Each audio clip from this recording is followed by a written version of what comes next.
Hello everyone, thank you for coming to my channel, and today we are going to be examining the video of the Julie Roys report, the interview with Jonathan and Suzy Lamb, and we're going to pick this apart and we're going to see if it's foolproof and if we need to really take a back seat and really examine these things, because there have been very damaging allegations, and as a jury trial and as an unbiased parties looking into these testimonies and being able to see and weigh it out and come to a conclusion within our own minds. Yes, the world is a stage and everything needs to be examined, and this is what we are going to do. Before we point the finger and accuse this suspect and call him what they're calling him, a sex offender. They're calling him a violator, abuser, and a pedophile. So these are very, very hard terms. These are things that you don't want to be tagged with, and so this is why it's very offensive. And it's very degrading and humiliating. And I think we should be able to examine and weigh their testimony and to see if what they're saying are truth or if they're a lie. So let's go, and we're going to start from the beginning, and we're just going to go through and see what we can come up with.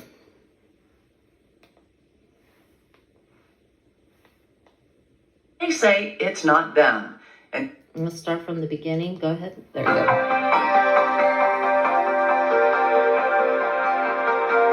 According to Daystar TV president Joni Lamb, neither she nor her late husband covered up any SA, and the allegations against her are nothing but lies by her son Jonathan, who is upset because he wasn't made Daystar president. Jonathan and Suzy Lamb agree that someone's lying, but they say it's not them. And today, they join me to set the record straight. Welcome to the Roys Report, a podcast dedicated to reporting the truth and restoring the church. I'm Julie Roys. According to the Lambs, in 2020, their daughter graphically described her SA. Then, a few months later, Jonathan Lamb found Pete in a room with her naked daughter. But when they reported Pete to Joni Lamb and her late husband, Marcus Lamb, the couple wouldn't hear it. And without any investigation, Marcus and Joni declared Pete was innocent, Jonathan and Suzy say. Later, when Jonathan and Suzy refused to drop the issue, Marcus and Joni commissioned an investigation which they said cleared Pete. But 2 years later, Jonathan and Suzy say they discovered that was a lie. But in 2 recent interviews, Joni Lamb says the alleged abuse was a non-issue. It was all resolved 3.5 years ago as a misunderstanding, and Jonathan and Suzy are just resurrecting this settled issue because they want a bigger role at Daystar. So clearly, someone is lying. But is it Jonathan and Suzy, or is it Joni, the matriarch of the Daystar TV billion-dollar empire? In this episode, we'll hear Joni's claims, and then I'll give Jonathan and Suzy a chance to respond. As many of you know, for the past several months, I've been investigating and reporting this story.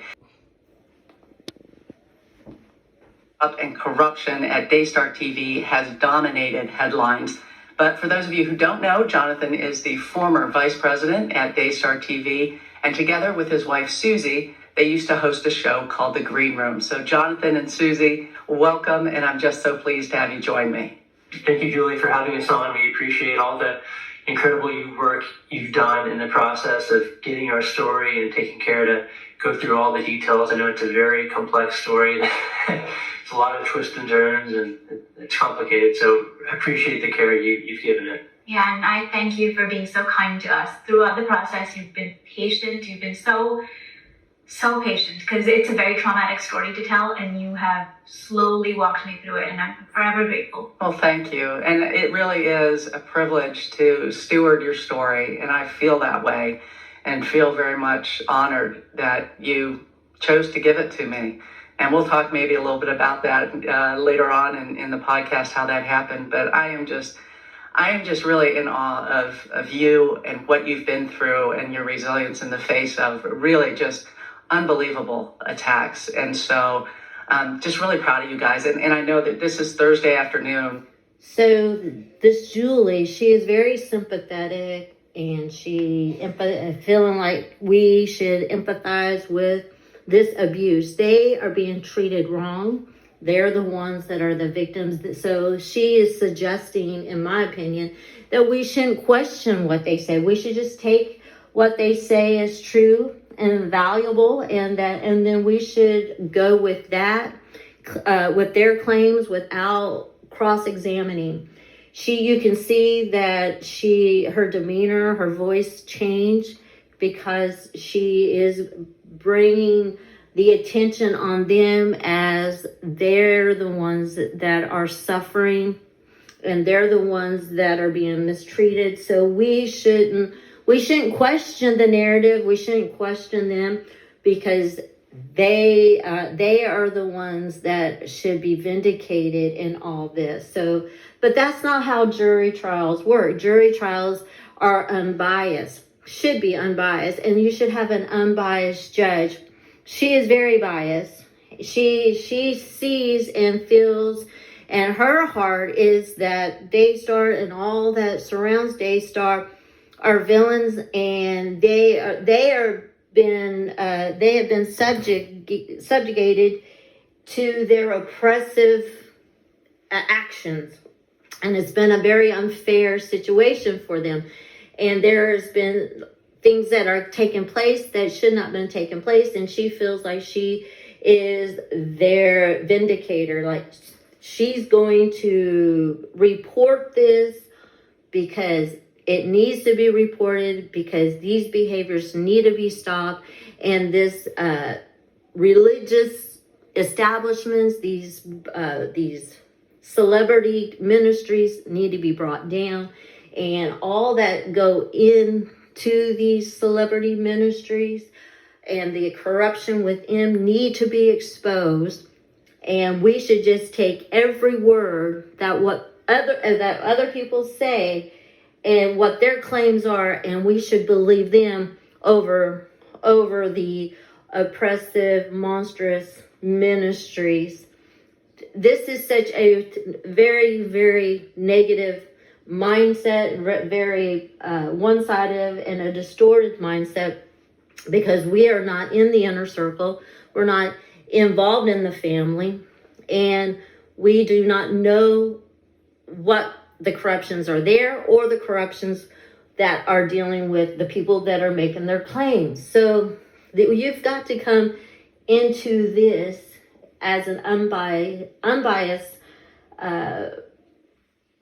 representative to hear and weigh out the matters, and not move on your emotions, but be able to rightly hear these things and analyze these things intellectually, and not be moved by their ability to draw and captivate the audience through their words and their tones and expressions, because they're going to lift up the ones that they are aligning with, the ones that they believe in. She believes in them, so she's gonna lift them up, just like she was. I present, she's the investigator, so now she's the DNA and the prosecutor, and she is going to give a characteristic analysis of these people.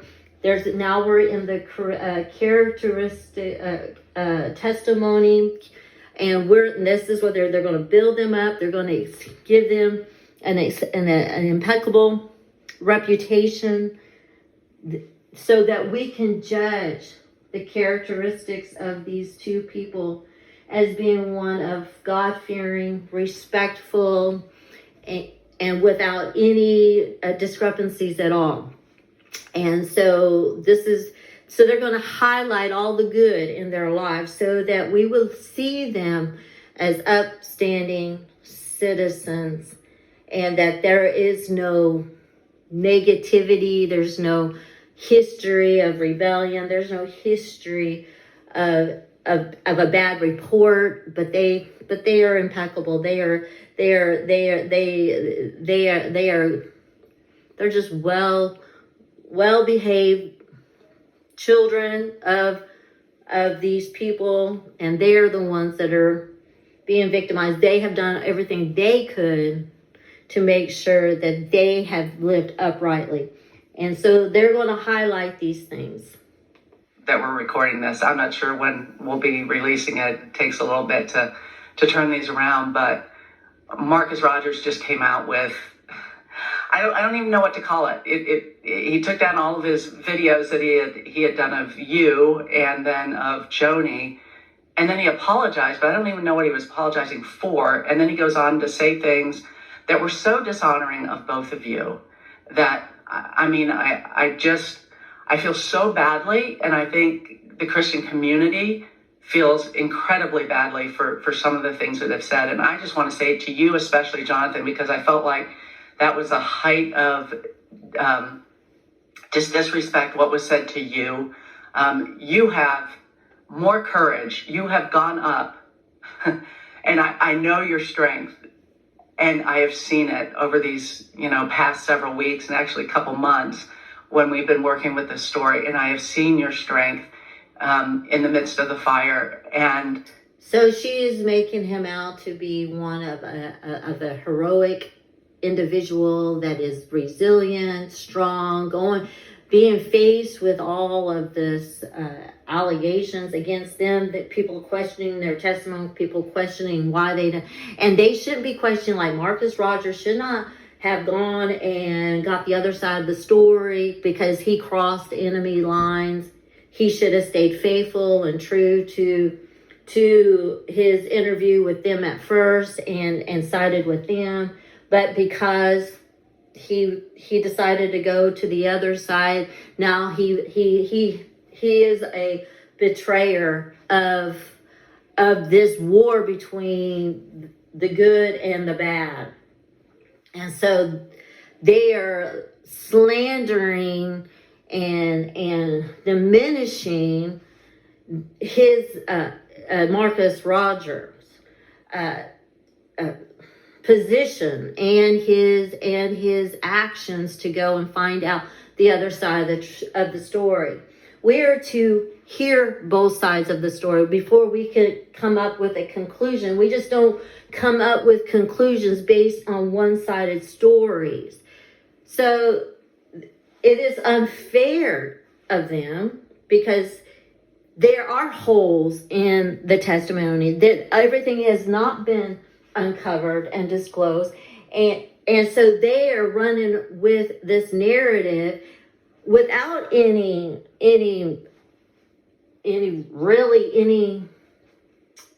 explanation on the other side, just slight explanations, but not foolproof explanations. And anything that Joni or anyone says that counteracts or refutes their narrative, they're coming at it with full force. And this is exactly what happens in the court of laws. You've got representatives. She is their representative, and she is building up a case, and she's building up an image, and she is getting people to side with them on the basis of her perspective and not necessarily the truth. I think you didn't deserve that. And you are the kind of human being. You're very much like my husband. I said this to Suzy before. My husband's very much like you. He's the one that holds our family together. He is the provider, the protector. He is the one that has the calm and composure when I'm like riding the emotional roller coaster. And that, I see that in you, and I just want to bless that in you, and things about you that are so... So she right now is acting as a character witness for with showing them of the integrity that that he is a man of integrity. So she is haranguing him of his resilience and his abilities and his qualities of that she believes that he represents. So this is character building and being able to be a character witness of them and be able to foolproof their testimony, like she is a witness to his attributes and his character, and so because I believe these things about him, then you also need to believe these things about him also. So this is all about creating an image in the public eye. It doesn't mean that he's really these things. It doesn't mean he's not, or that he is. It doesn't take away from what is being said. Is he speaking truth? See, it doesn't matter how good he seems to be. Everyone is subject to sin. Everyone can give a false report. Anyone could misappropriate information and distort information. Just because you come from a good background, family members that are in the ministry, or even your parents are in the ministry, doesn't negate you from having sin, committing sin, and committing a false accusation. That it shouldn't even be on the table, because we don't know them, we don't know their personalities, and there is really no way to judge it. All we can judge is what they're saying is true, not what they're trying to build up as an image. And that, like, they're without sin, they're unmarred, they're not capable of making these false allegations and reports. See, that's what they're trying to build up. And you can see it within the demeanor of both Julie and Jonathan and Suzy. Their demeanor is one of lowliness and being victimized and bashful, and just being the one that is oppressed. So they want you to receive that as true, and that they have been traumatized, and they're acting like traumatized victims.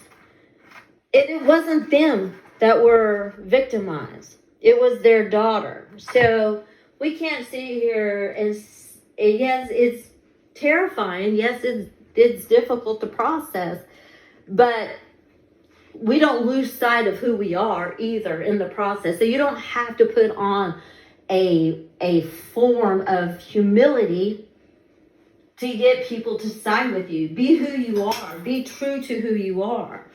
And it says in Exodus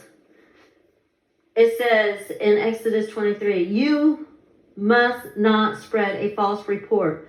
Do not join the wicked to be a malicious witness. You must not follow a crowd in wrongdoing. Do not testify in a lawsuit and go along with a crowd to pervert justice.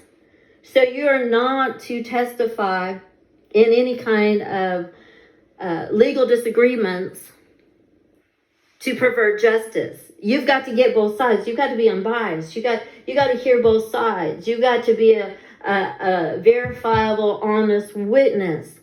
You can't just say what you think or how you feel in your opinion. No, you got to make sure that things are done uprightly. And it also says, do not show favoritism to a poor person in his lawsuit. So that word for poor is humility, or a needy, someone that is needy, someone that is lowly. See, this is what they're trying to portray, a lowly demeanor, because it's favorable for the people. When people see that people are being abused, when they see people that are victimized or oppressed, and we as human beings are empathetic to people who are abused. We want to we want to rescue people. We want to bring them up out of their lowly state. Especially if you have a good heart. So humility is always something that people use to get what they want out of people. You can have a false humility. It says Strong's definitions for that is a needy, poor, someone who is weak, someone who is lowly or been traumatized or victimized. These are the things that play on people's emotions. So this is why we can't just look at these things as if their demeanor and their presentation of one being lowly is true. That shouldn't be a factor, because a lot of people can put on a face. They can put on false humility. They can be the victims. They can change their voice. They can change their demeanor and their whole persona to fit their narrative to get you. It's very conning, and and deceptive. It's a con man strategy. So, and they being in the public life, being in a productive production studio network, they know how to captivate the audience. They know how to manipulate the situation to get people to do their will. So, and them too have been trained to do these things. Them too have been able to manipulate their audience and be able to say the right words. There's preparation that goes preparation that are involved in networking and television and production companies. In corporate affairs, they script things, and especially in sales, they perform and they script things to be able to get their customers to give or buy from them. It's the same concept.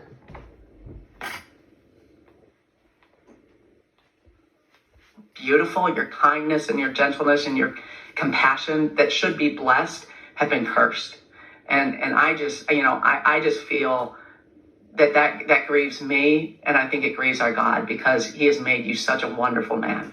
Well, I just want to say, first of all, I'm married to someone who is a very big personality. She's an extrovert. So sometimes it comes across that she may be dominating the conversation, or she may be steamrolling over me, but that's not the case at all. Like, she just has that big fun personality. I'm actually more reserved and quiet, and I would rather her take the lead as far as a lot of times when it comes to like maybe sharing the story. But I worked closely with our daughter. So he likes me to be vocal on those details. Yeah. But thank you, Julie, for everything you said about my husband. It's so true. He is the backbone, and so reliable and strong, and even doing the recordings of things that people have attacked him for, we did with shaking hands. But we knew God was asking us, and good counsel told us to do this. Yeah, actually, I never would have had a thought to record a meeting. Our pastor friend actually told us, like, for your protection, you need to record these meetings that you're part of, because people just need to know what was said in it. And I truly believe if we hadn't recorded it, like, no one would have believed what actually happened. It would have been impossible to really communicate that. Either way is deceptive, because they were moving underhandedly to get information, to ensnare and entrap them, knowing their abilities and their personalities, and knowing that they will be aggravated, frustrated, and subject to raw emotion, because they're not being compliant. See, they were not being compliant. They were not following the design format that has been given to them to be in this corporate atmosphere. They were refusing the board's leadership, the president's leadership. So of course there's going to be aggravation and frustration. Of course there's going to be arguments because they were not agreeing with them. But in the same retrospect, if there was an unbiased recorder, then their responses and their emotional responses, their frustrations, their words would be recorded, and then we would really see their character. See, they withheld their natural raw emotions, the things that they would probably respond to normally. They held back because they knew they were going to bring this into the public eye, and they didn't want to be the ones that looked like they were causing any kind of friction or resistance or being opposing to the board's will. So they wanted them to look like they were causing them to go against their convictions, go against their own their own will, basically. That they were they had a stand against certain things, and they were making a stand, and they were going to hold to that stand, and there was no way of going around that. And so they were opposing Joni, and knowing Joni as a mother, I'm sure emotionally she was frustrated, she was aggravated emotionally.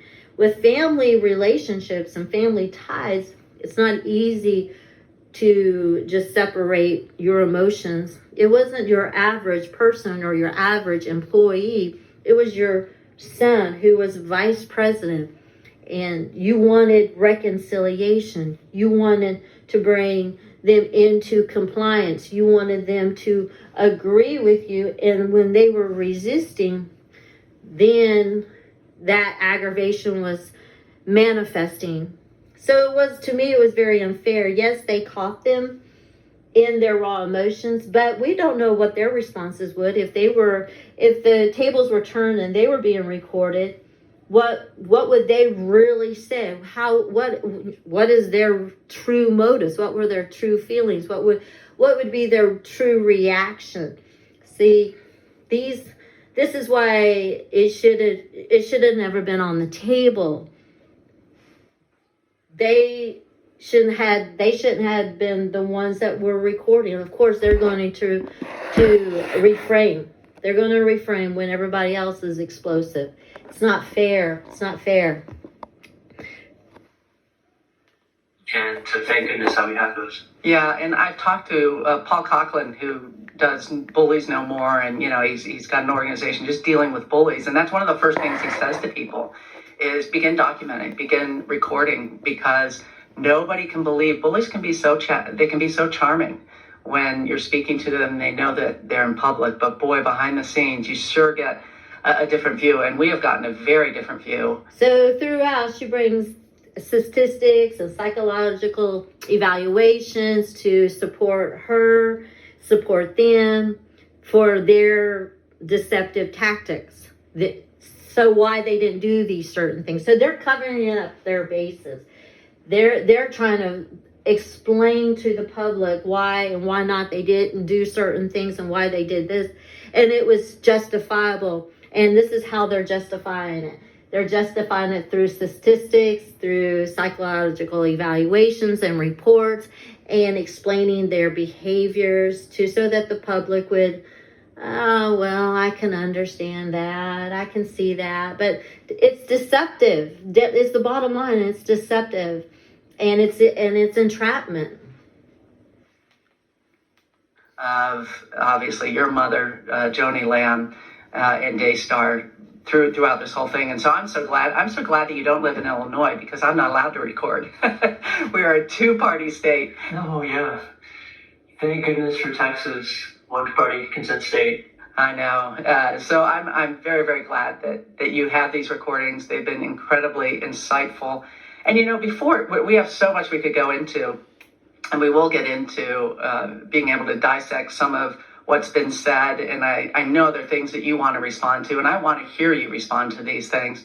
But I also want to just get a little bit of your background and who you are. You come from two very different worlds. Suzy, you grew up in Bombay, right? I mean, totally different world. When did you guys come to the States? So I moved here as a young teenager with my parents. In India, a little bit of my background, growing up in Bombay when I lived there. I think it's less than 3% Christian population. So our church community was very, very tight. My parents, pastors, and the mindset, like for example, my parents, my dad worked in the secular world and in the business world, and then that's how he supported our family. And then my parents were pastors; they didn't take an income or salary or anything.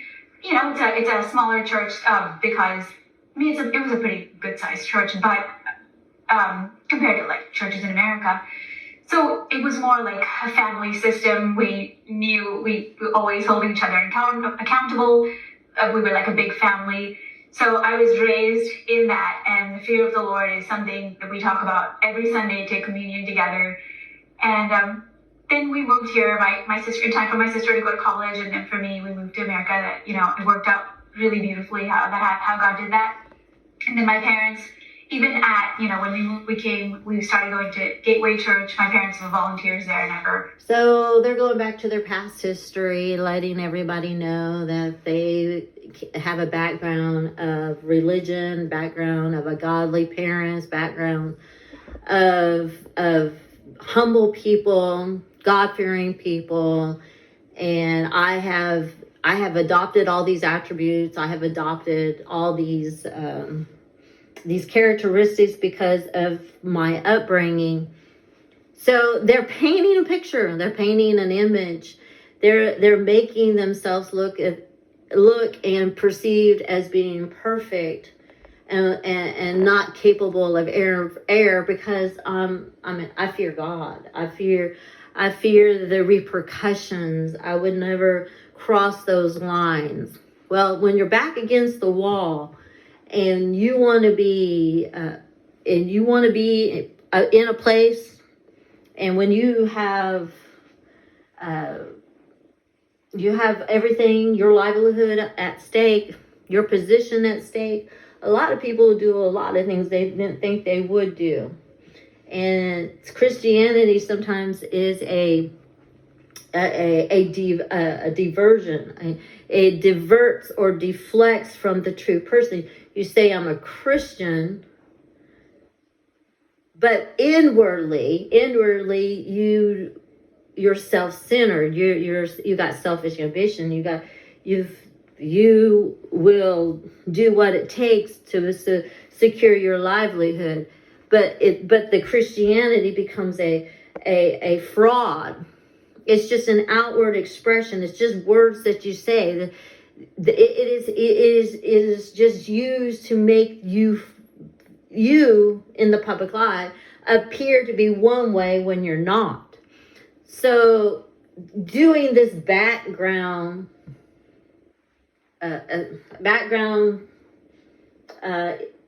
all this background information or background analysis or bringing it to the public eye, getting people to know them through their past, showing them that they're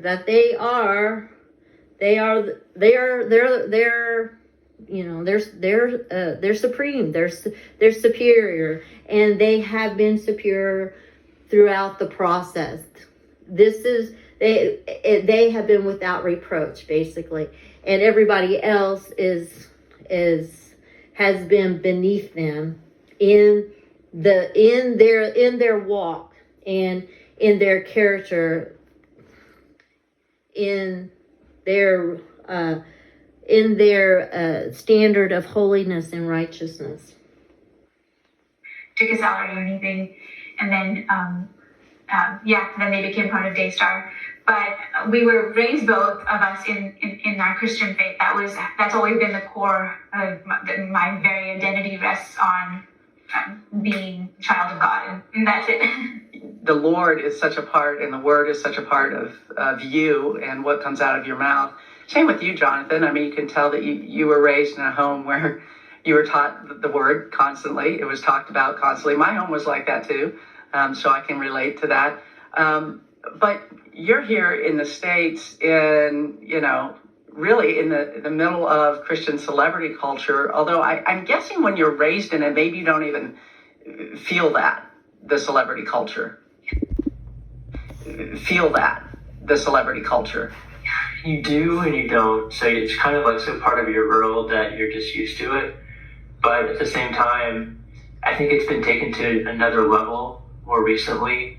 And you start to see how there's some of the hick that's involved in the celebrity culture that you're thinking, oh, I don't want to be a part of that. Like, we're do a new thing. So that's what I would say. So before any of this stuff happened with your parents, from what I understand, Suzy, you guys met. When you met, you didn't even know Jonathan was at Daystar, right? You were at Oral Roberts University. So I was at Oral Roberts University. Suzy was at Dallas Baptist University. We didn't meet at college. I met her after I graduated. Yeah, through a gateway connection. I didn't, I wasn't watching TV, so I wasn't watching Daystar or any of that. But I met Jonathan, and I think the first thing I noticed is how humble he was. He was very gentle. He reminded me of my dad's personality. Felt very safe. I was in college with a lot of smooth talkers, all these guys who, good guys, I'm sure, but I felt so safe. And then I started hearing his heart for God, and so that's how we became closer. Also, he helped me do my homework, so that's true. Help with he did my accounting. Yeah. My husband is a math teacher. Wow. I avoided all math classes that I could until my senior year, and then I had to take them. But yes, he helped me too with So cute. math. We need it. yes, very much. But when you first met his family, they became, Marcus was kind of a father figure for you, correct? Absolutely. When I met Jonathan, so I came from a very close-knit family, and I never had enemies. I've never had cat fights. It's always been a very joyful, happy life. And I met Jonathan, and I immediately meshed well with everyone. I met Marcus and Joni. Loved his sisters. There's small personality differences. There's, of course, nothing is like completely. There were issues with different, stronger personalities, but Marcus was very tender and loving to me, always encouraging, never put me down. He would always call out the strengths in me, because, as you can see, they are making their image to look perfect. See, this is very narcissistic, because you are saying that I don't get in cat fights. I'm always agreeable. I'm always the one that's getting along. I don't cause any problems. I'm not the issue. So it's very narcissistic for her to think that everything is everyone else's problem. They have strong personalities, but I'm always the innocent victim. I'm always the one that is putting forth effort. And also we're seeing how both of them start to lift Marcus Lamb, bring him in a very esteemed place, and how he was such a patriarch of the family, but they don't go into his discretions, don't go into his moral failures. He had a 7-year-long adulterous affair with a woman, unknowingly with the family, but somehow it came out. This brings a lot of disrespect in a family. The children, even adult children, lose respect for that person that has committed that adultery. They know it is wrong. It's offensive to them. And if he had this image of his parents and they were God-fearing people, and they restrained from sin, and they kept themselves from some of the carnal sins that people struggle with. They were just, in his eyes, without any discrepancies, and they were pure-hearted, God-fearing people. This would have devastated him and the girls if they had this image of him as being one lifted up, highly and lifted up in the family. This would have devastated them.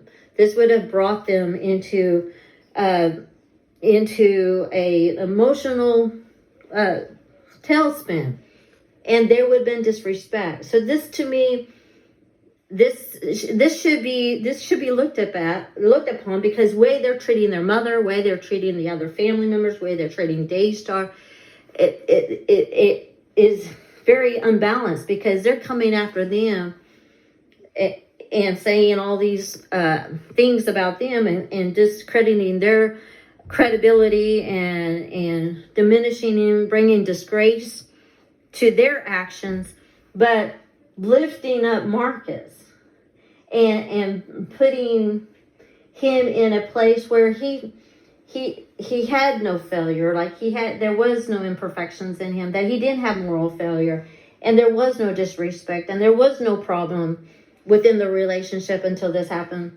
I have to disagree, because families get affected when there's betrayal. Families get together. But was it okay because I was going to move into a position when my dad passed away, or when he retired? Was it okay as long as I was getting those high salary checks, and I was getting all the perks of the company, going on vacation, living extravagant lifestyles, and being able to live with and rub knobs with the rich and famous? Was it okay? See, they didn't have conviction then, but now they have conviction when it comes to Joni marrying someone that is divorced. Now they're putting their feet down, basically putting their foot down, and saying, I do not agree, because this is against biblical grounds. But so was Marcus's offense.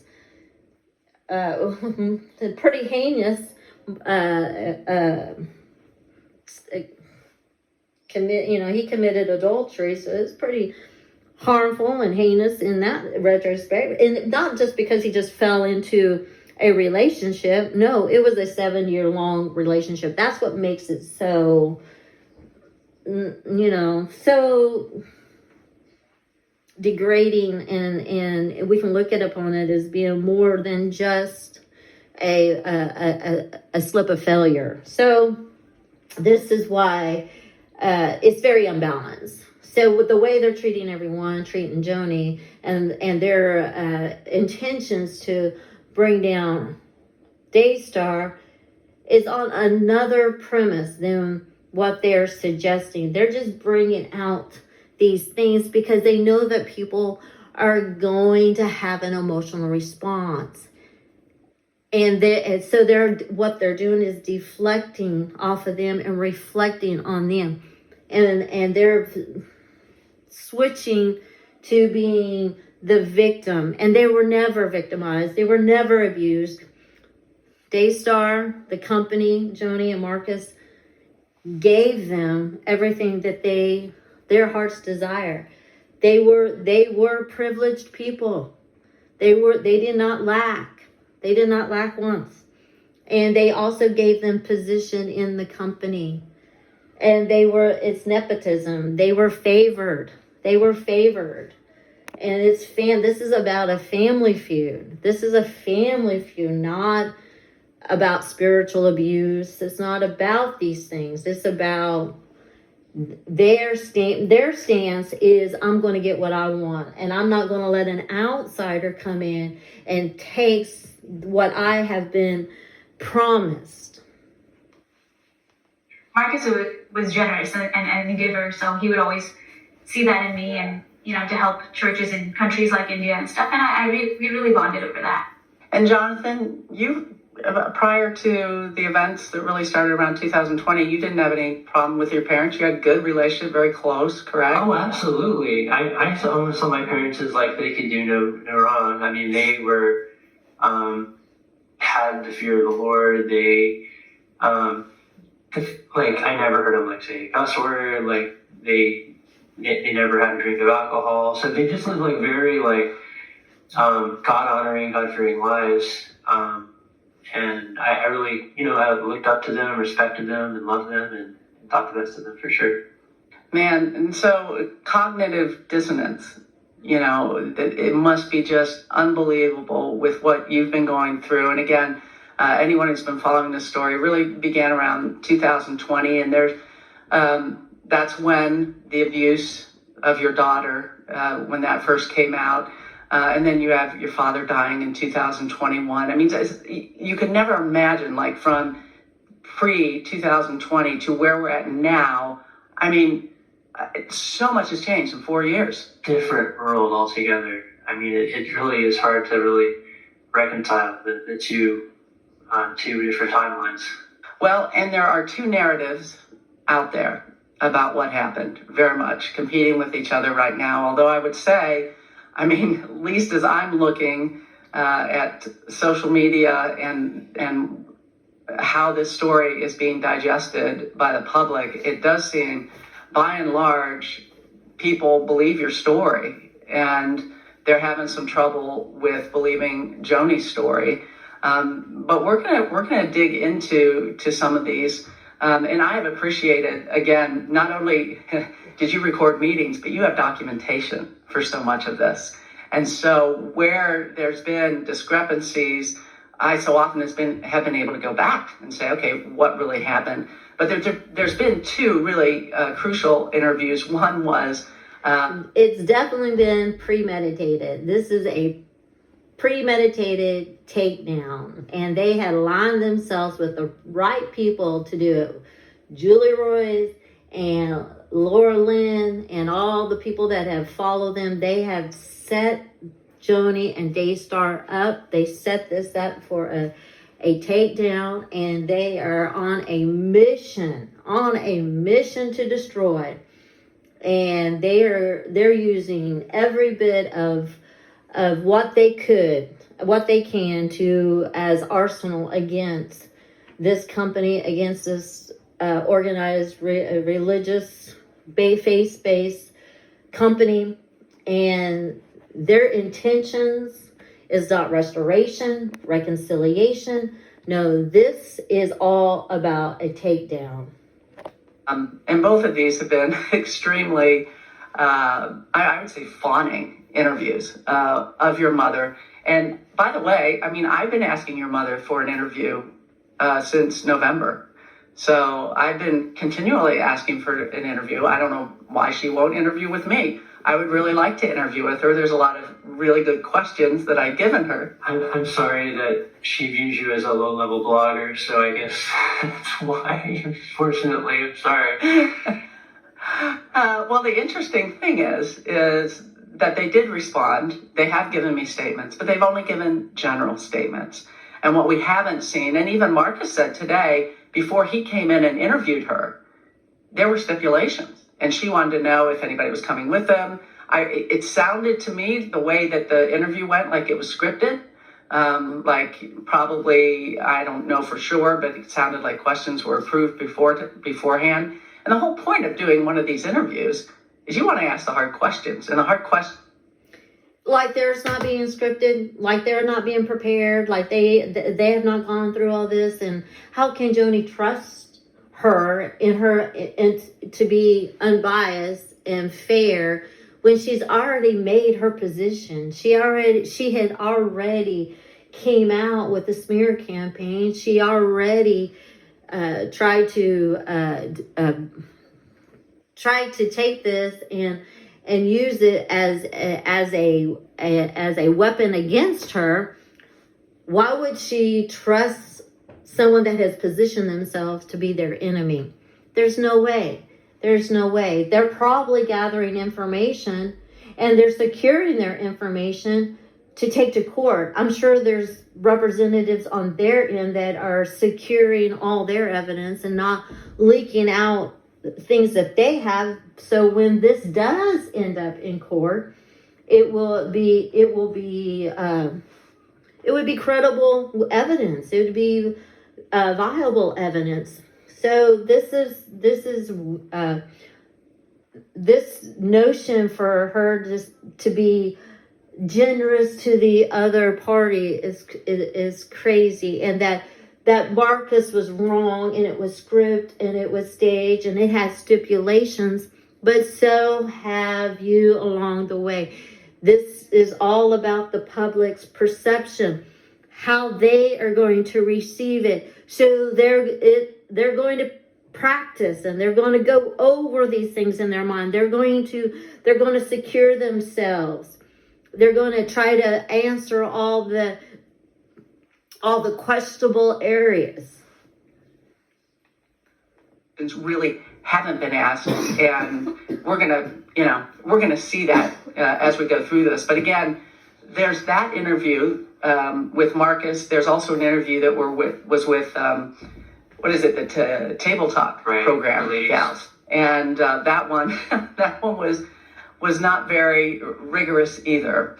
But I'm going to play. I want to play some clips from those and give us an opportunity to talk about them. And the first one will be concerning the abuse of your daughter and how that came to light.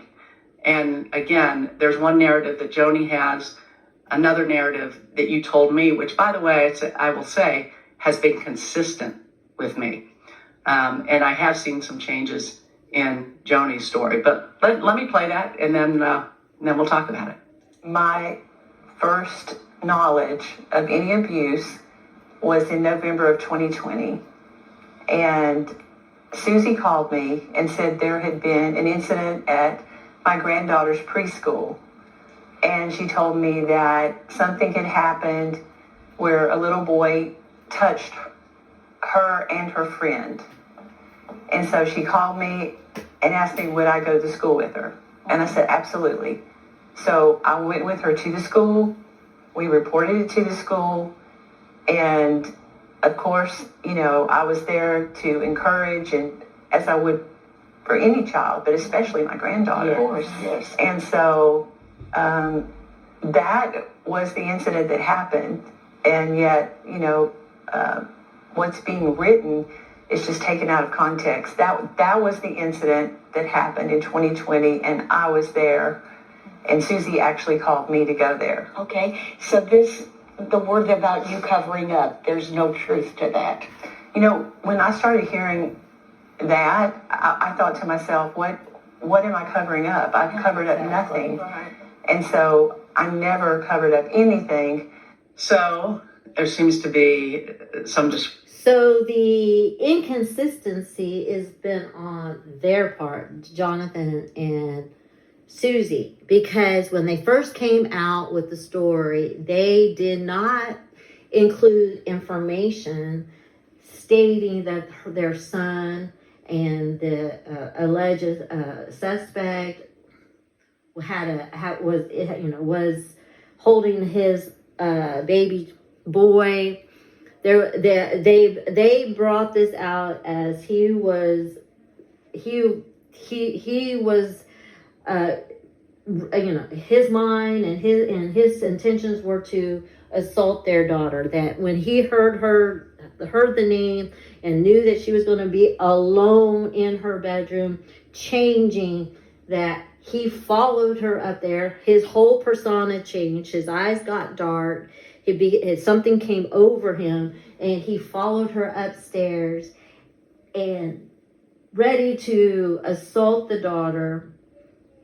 But the father, Jonathan, came in and rescued her. This is what it was presented. It wasn't presented as it's being brought out through Joni. Joni said, this was the kids' bunk. This was the kid area. And so the alleged suspect was in the area, but they failed to tell them all the conditions. This is why you have to have detailed and accurate information. They left out very important information. They wanted you to immediately grab hold of the story, get an emotional feeling about it, and become angry and incited in your emotions to see this guy as a predator, see him as alleged sex offender. This is what they were conditioning the mind by telling this dramatic story, so people would not logically process it, but emotionally process it. And so this is why they have not been consistent, because at the beginning of the story, all these details needed to be laid out.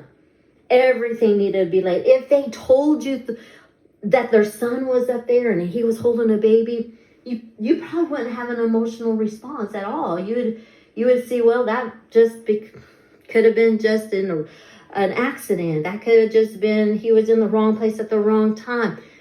There's family dynamics that happen. Multiple families being in the same house, sharing the same space. And this is and being able to interact with each other. And they really make it sound like Joni is lying because she overheard a conversation with the grandson and this alleged assailant about the beach view and the city view. And because she wasn't in the room or on the first floor when all this with Jonathan and Suzy took place, doesn't mean that there wasn't a conversation prior. Doesn't mean that their son and this alleged person, didn't have a conversation. Sometimes we get busy. Sometimes when the aunts and uncles are interconnecting with the nieces and the nephews, and there's babies and there's a lot of commotion, and when the son maybe at one point was explaining his room to them, because it was on the third floor, and I'm pretty sure nobody wants to go up to the third floor. I'm sure Joni and Marcus at their age didn't want to climb them stairs to go up there, but anyways, their son was explaining his room, and the guy took interest and said, "Hey, wait a minute. Give me a second. I got to do such and such, and I will meet you up there." And when all this took place, it was just him doing something that he promised the son, Jonathan's son, in that conversation. And he, at this moment, was taking the opportunity to go and do what he promised his nephew that he would do. So this is inconsistent. Their explanation of the story has been inconsistent, and we do not know the motives or the conditions, the mindset of this alleged assailant. They made it sound like his intentions were evil, but his intentions could have been just as pure as can be. It could have just been circumstantial. Like it didn't have any malice or malicious to it to do evil. It wasn't pre-planned. Because if you look at the story and you really evaluate it, they were downstairs at the first floor, and they were eating breakfast, and the young child was wanting to go to the pool or to the beach, and she wanted to get her bathing suit on. So let's say just imagine this. She was probably in her pajamas or a nightgown, and she was told that she could go to the beach, go get your swimsuit. So she went upstairs, and so he went upstairs. So this guy at some point went upstairs and went into the room. It doesn't mean that the child immediately got undressed. The child could easily had gotten scrambling through her clothes, her suitcase, her dresser, or whatever, to pick out her bathing suit. She probably wasn't fully undressed. He probably came in and was engaging with the son and talking with him. I'm sure he wasn't just standing in the room, just kind of twiddling his thumb and just looking around. No, I'm pretty sure he was interacting with the son. If Jonathan came in and he was by the window, he was over on the other side of the room, and he probably wasn't even paying attention to the young girl. And the young girl proceeded to undress. So most 4 and 5-year-olds, they have no discretion. They immediately start to undress no matter where they're at. Their mind is focused. Their mind is get ready, go to the beach, get my swimsuit. They're not even aware of who's in the room. They're just doing what they know to do and what they want to do. So the child just proceeded to get change while he was there. So here, Jonathan comes in the room, panicked, and starts yelling at the alleged assailant and said, "What are you doing? What are you doing?" And he probably turned around and says, "What am I doing? What am I doing?" And he's insinuating that you are in a room with my daughter, and my daughter is getting dressed and she's naked and you shouldn't be here. And he's saying, I'm sorry, I didn't realize. I just came up here and was talking to your son.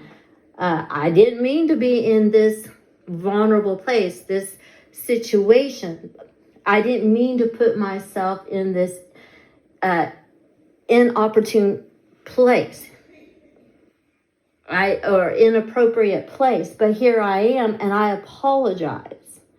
But the witness of his son could clear everything. The son being in the room and him being 8 years old knows exactly what happened, where his sight line was, where he was interacting with, what, if he was involved in conversation with him, or if he was looking at the daughter, the son would know, and he could, as a reliable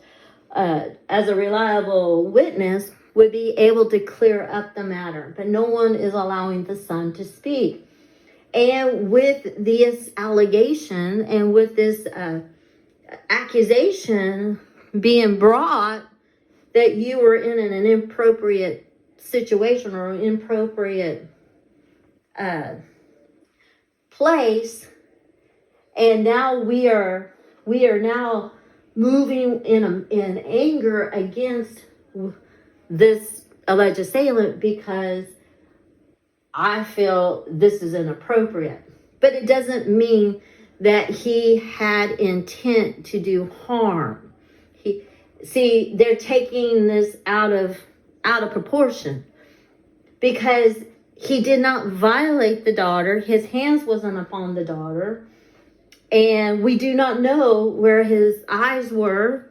And we don't know his mind or his intentions. He may not even have heard that she was going up there, because if you listen to the testimony in the conversation with Julie, Suzy says that she was out on the patio. She was out on the patio with Rebecca and JW. And so she was out there. She wasn't in the main floor. She was probably at the main floor, but she was outside on the patio. So there's a lot of things that could be happening. So she could have told her daughter on the patio. She could told her in many areas on the first floor, and it just coincidence that they both moved up, or they were going up the stairs, around the same time. So all this seems to be inconsistent to the story, because we're not putting all the puzzle pieces together. We're making things fit when they're not fit, because we haven't heard the testimony of the other side. We haven't heard the testimony of the alleged assailant or alleged suspect. No, we are just taking sound bites. And so she starts to talk about her daughter explaining the SA incident, and she explained the SA incident at the school. See, at the school, and they try to dismiss it. They try to say that is not valid anymore. But yes, it is, because that's where your daughter says the crime happened. When she was assaulted, she explained the school. She didn't explain that it happened at Daystar. She didn't say it happened at a sleepover. She didn't say that it happened with any of these alleged people. She said it happened at the school. So when there is a crime, there must be a crime scene. There has to be all these things that make a crime valid. So there has got to be a motive, a crime scene, a victim, and assailant. So right now, the crime scene and the things that she has suggested is the school. She is not saying any different. So we got to look at these things. About you covering up, there's no truth to that. When I started hearing that, I thought to myself, what am I covering up? I've covered up nothing. And so I never covered up anything. So there seems to be some discrepancy there. She doesn't mention some of the things that you mentioned about there being a one-on-one meeting, but also she talks about going to the school.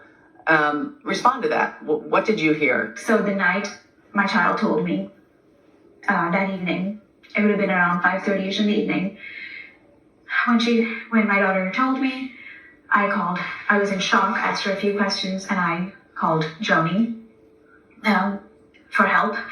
And I said, I'm going to go to the police. And she said, no, bring her to me tomorrow morning, and then we'll go to the school. I was restless and not happy, because I wanted to go to the police for some action. But I thought, okay, if this is wise counsel, I'll listen. And, many times I don't bring up extremely painful things to my parents, because I really don't want to hurt my mom and dad. So I left that part out, thinking I can tell them eventually. But so the next day, Jonathan, you took her to your mom. Yeah, I took her to my mom's house. My mom wanted to meet with her privately to discuss what had happened. Can I ask about that? So these details about your daughter being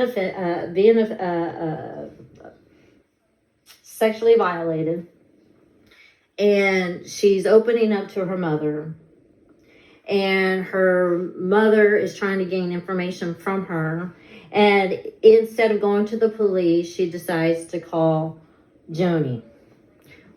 If you actually believe that your daughter is being violated, you do go to the police. Time is the essence. You need detectives. You need people to be able to do the due process, be able to answer the questions and give the questions and give you an answer to the questions.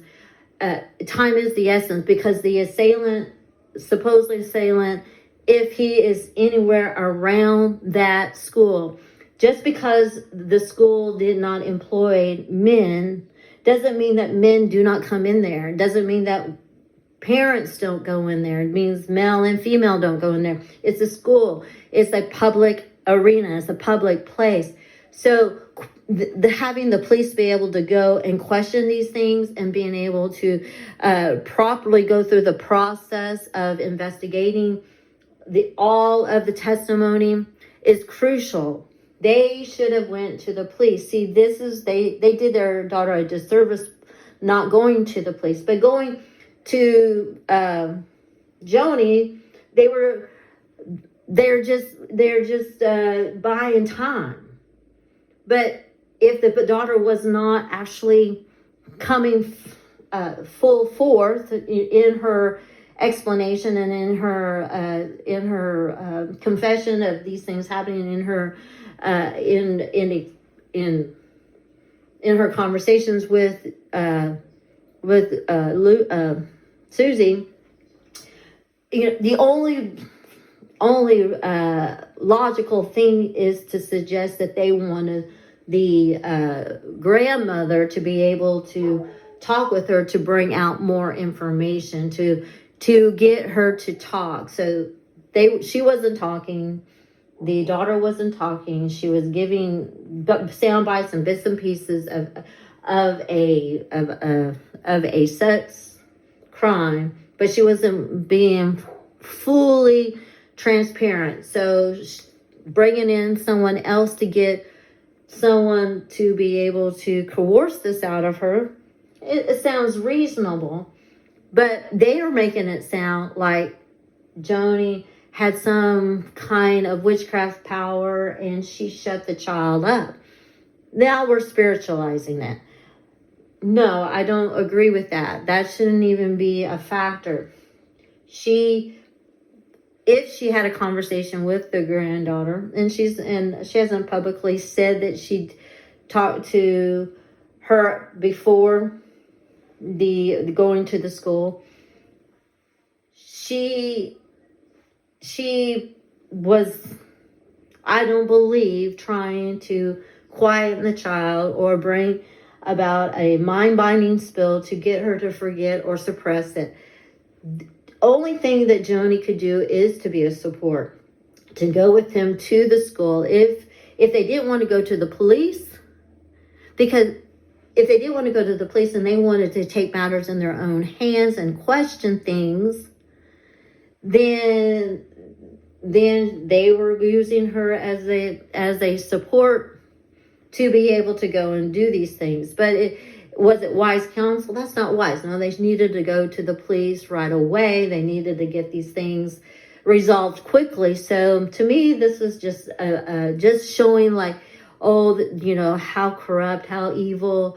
They are just working in manipulative witchcraft, and they're able to suppress the memory and be able to put a spell to make this all go away. Well, that's not true. If the child wanted to speak, she would speak. If she wanted to reveal, she would reveal. If the child wanted to give information, she would give information, but she has not named a name, and she's only named a place. And to them, it's invalid. To them, it's invalid that she names the school, because it became clear that obviously they said the police came and they did an investigation. They went and questioned them, which they were out of the guidelines, because of course the school is not going to be forthcoming, and they're not going to put their reputation on the line. So they're going to try to shut it down quickly. They're going to shut it down because they don't want that negative attention. So if you do not go about it in the proper manner, going through the police and hiring your own private investigator, then you're going to lose out. You're going to lose the opportunities to find the true assailant, the true violator, because you're not going on the lead which your daughter is suggesting. So, but you are going to now point your fingers at Daystar, and now that is a wash. That's a wash, and now this issue, which now is somehow Daystar's problem, which the crime did not happen at Daystar, or has the child that has been victimized named any names, has not pointed the finger, has not accused, has not allowed that information to come to surface. So until that comes to surface, there's really nothing you can go on. There is no cover up. She is not trying to cover up, because they did go to the police and the police dismissed it. So if the police didn't see that any of this was valid, then didn't see that there was enough evidence and dismissed it or canceled the investigation because there's lack of evidence, then that's all there should be until the daughter gives more information. When the daughter gives more information, when things are be revealed, then you can open up the investigation, and you can continue your investigation as the child memory starts to her recall memories start to take effect, and she's willing to open up.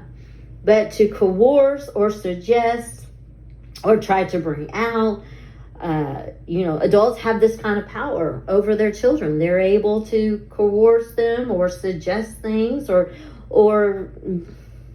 kind of put into the child what they should do and how they should respond and things. So we as parents need to step aside and allow the professionals to be able to get out those information without our power to manipulate and control and suggest and coerce our children to say things or do or make them have emotional responses that are more on what we're siding on, what we have decided on, and not necessarily on the truth. Because what was the pretense that she gave for meeting one-on-one with your daughter? She wanted to verify the same thing and get her to tell her that. And looking back on it now, I'm just like I shouldn't have left her alone with my mom. Just because I couldn't imagine my mom could have done anything nefarious at that point. It was just hard for me to imagine that. But we don't know if she actually did. Well, all we know is that ever since that conversation with my mom, she hasn't opened up one word about it. Yeah, so because I met them at the school. Yeah. We met the teachers. The teachers were peaceful, loving, calm. They said there's no male. Because my daughter the night before had told me, I asked her boy or girl. Yeah. She said boy. Okay, how tall? I was trying to gauge an age maybe. And so she said taller than daddy. So I said, I didn't know what leading questions were. I said, did something happen in the bathroom, in the cafe? And she's 5 years old. She's nodding along. She goes, yeah. I said, was there a friend who saw anything? Mm-hmm. So I'm maybe in real time texting, the family, trying to piece together. At this point, D-Star was not a consideration. I just wanted the truth. So when we go talk to the teachers, they tell us, even security is female, which I knew. Everything was okay. And our daughter, this was the crazy part, she wanted to stay at school. Right. And so to stay at school, she started saying, oh, the boy's gone, everything's fine. And so I started to process this with my core group, the family. Because, I'm scared to leave her there, but she wants to be there, she's happy, she has her best friends there, and there's no male. Now, this is very, very important. The school it was a preschool, a pre-K. The boys are aged 3 to 5. There are no big, strong boys. So I think it's so painful for them to even insinuate that a possibly 3 to 5-year-old may be more guilty than a grown man, Pete. Anyway, I'll refrain from that part right now. So that was the whole process in that short season when we went. So Jonathan and I went to the police after. We filed, got good counsel from them, and they did their due diligence. The police did what they had to do. There was no suspect, so they closed the case, rightfully so. I was sad because I needed answers, but I had to trust God with the timing. Even my mom and dad had to walk me through that process, so you have to trust God. And then we started noticing that she's happy at school, she's okay at home, she's not wanting to go to Daystar. So much so that we had to hire a nanny because she would not want to go. Now, working together with the family all the time, being on TV, there were certain times we'd just have to take her, and then she would follow me to my studio. She didn't want to stay in the family green room anymore. But nothing was handled perfectly. It is messy, and that's how it was. She doesn't mention the one-on-one at all in that first conversation. She does mention it on the second one. So you notice Julie is focusing on Joni's testimony as being altered in some way, not really being truthful in her testimony, and that they're trying to focus on her inconsistencies, or her story doesn't line up with their story. So it's not it's not Jonathan and Suzy that is inconsistent. It is Joni that is inconsistent. She's making up stories, and she's creating this narrative that cannot be trusted. This is the tactic that she's betrayed, because she wants to bring doubt, reasonable doubt, to your minds that her testimony is not consistent and it's not reliable, and it's not, and her narrative should be looked upon as invalid because it's not lining up with Jonathan's and Suzy's. So who are you going to believe? Them or who, which side? Basically what they're saying. So they're trying to bring reasonable doubt. With Jonathan and Suzy, then they suggest, well, the child started having these emotional detachments to men. She started detaching to men, even in the earlier testimonies, detaching to men, even her daddy. She was fearful or she wasn't forthcoming or warming up to men. She was resistant. She was holding back. She did not want them to touch them. So she started having some of these signs that she had been a victim. So they decided to point the finger at Daystar. It didn't matter anymore about what the girl was saying, and her conversation with him, her confession that these things happened at the school, and because they believe and they want to take a position that there's no men that come in that church or work there, and it's secure, and there's no reason to believe that anything happened there. Then what can you believe? What can you believe? Because when you're in a school setting, there's friend dates, there's sleepovers, you become a society within that school. So we don't know exactly who the assailant was. But they want you to completely forget about it. They want you to just completely put it off the table and dismiss it. It's not valid anymore. And they want you to focus on their narrative. And because the child was showing some kind of victimization, some signs psychologically, emotional problems when she went to Daystar, but that's your assumption. You're just presuming, because you also said she also had the same responses to her own dad, and you're not pointing the finger at him either.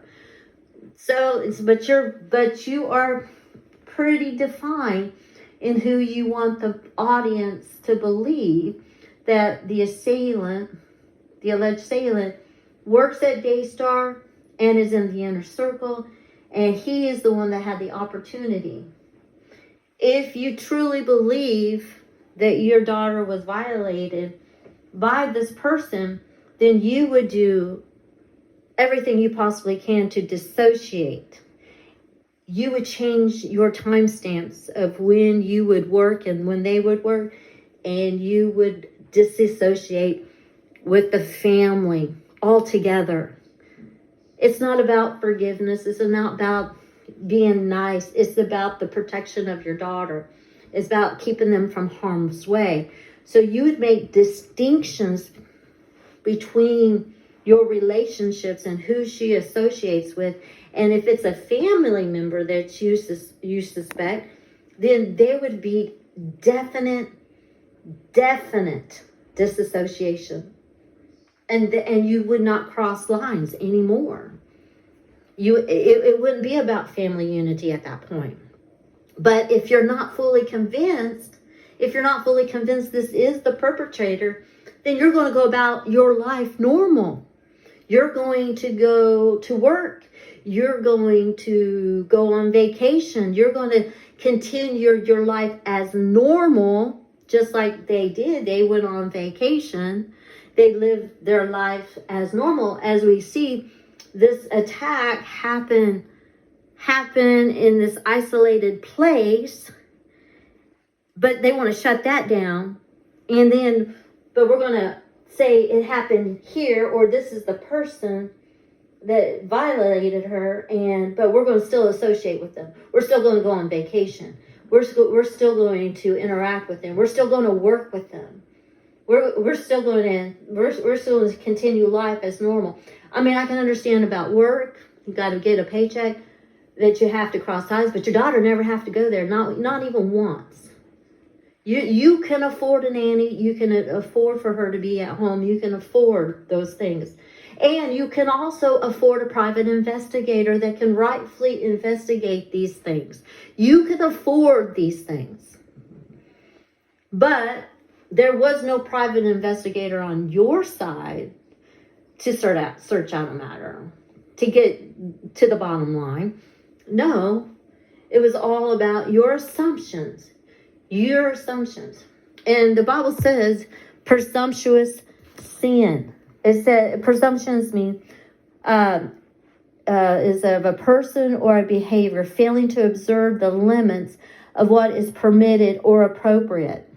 So a presumption, and the Bible says that we are to stay away from presumptuous sin, presuming something.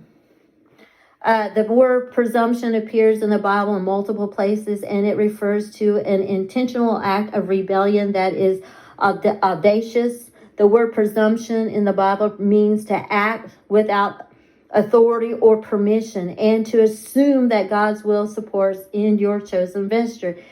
Here is some examples. And it says translate word deliberate or willful or arrogant or insolent instead of presumptuous. So you're presumptuous. You're presuming. You are willfully deciding that this is the narrative, this is the truth, and you're sticking with it. You're insolent about it. You're making sure that everybody believes you. And are siding with the same mindset, conditioning the mind to be able to point the finger at this person, accuse this person, and you running that support. So this is presumptuous sin. And I'm going to read a little bit more on presumption. I'm going to continue with the interview. I'd like to play the second clip because what I'm noticing is that the story, as more things are coming out, is beginning to change a little bit. So in 2020, there was an incident that took place at my granddaughter's school. Mm-hmm.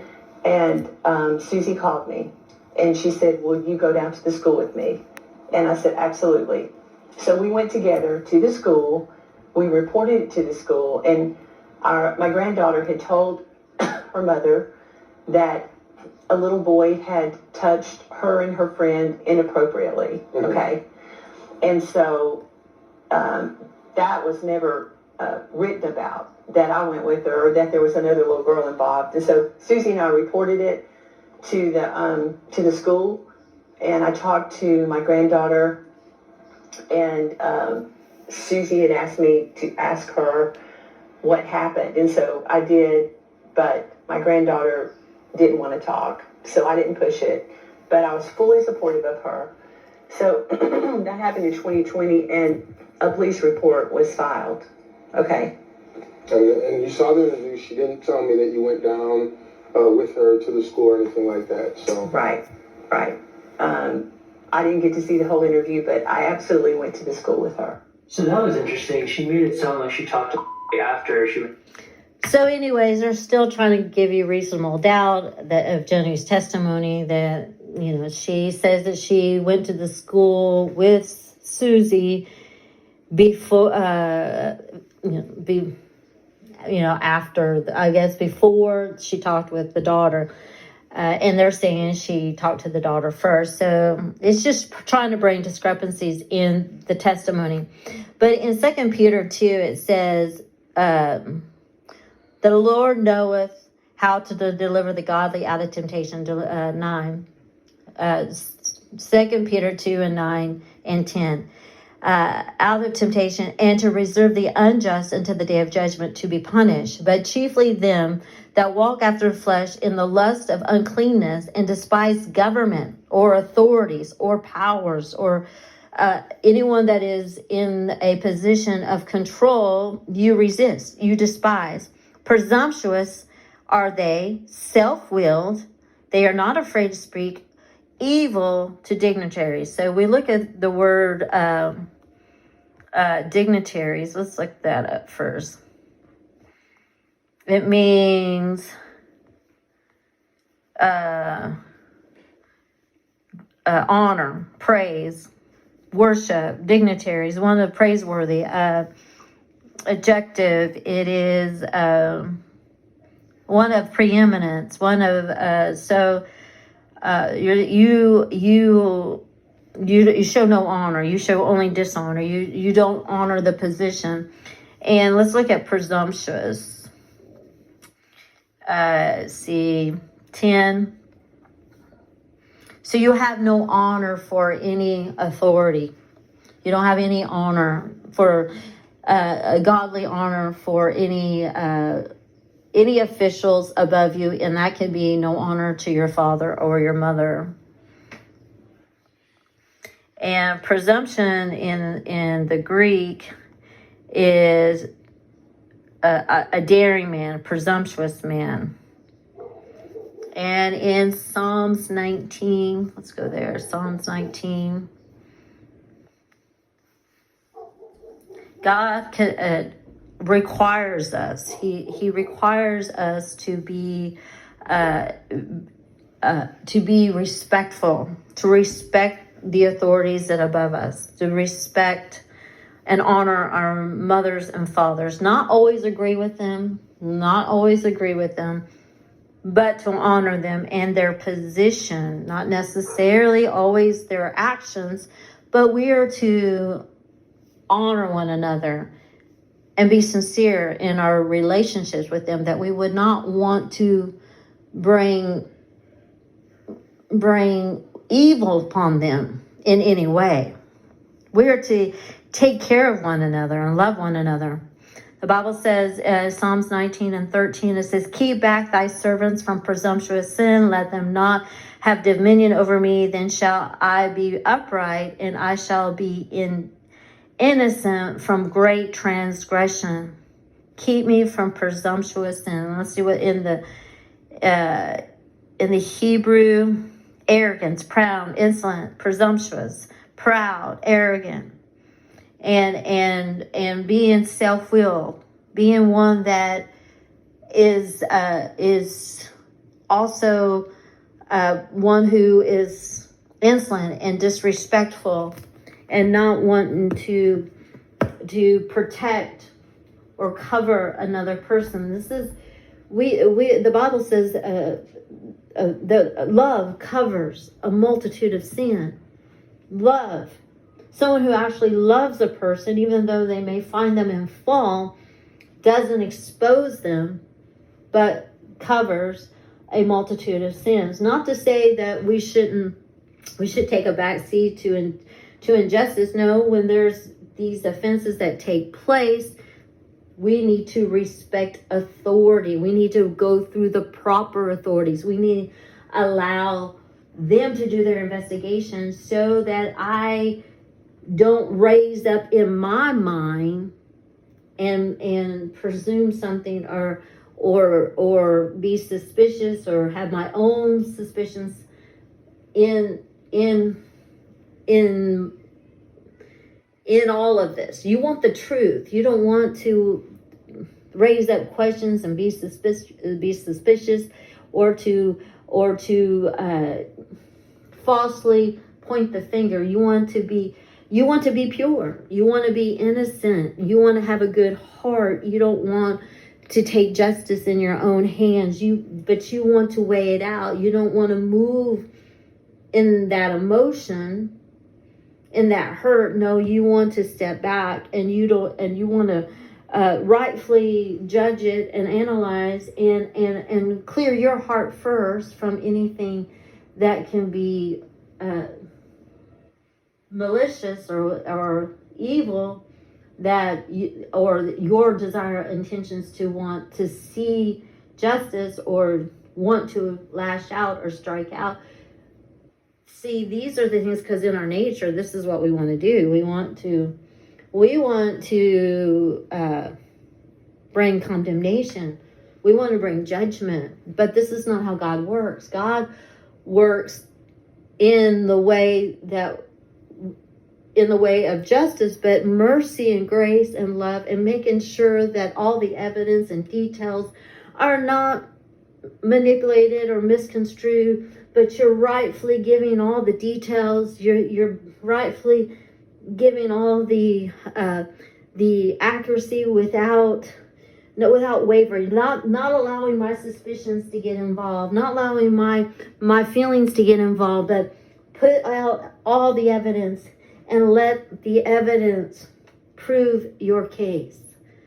But when you start holding back, there is going to be false allegations. There's going to be injustice.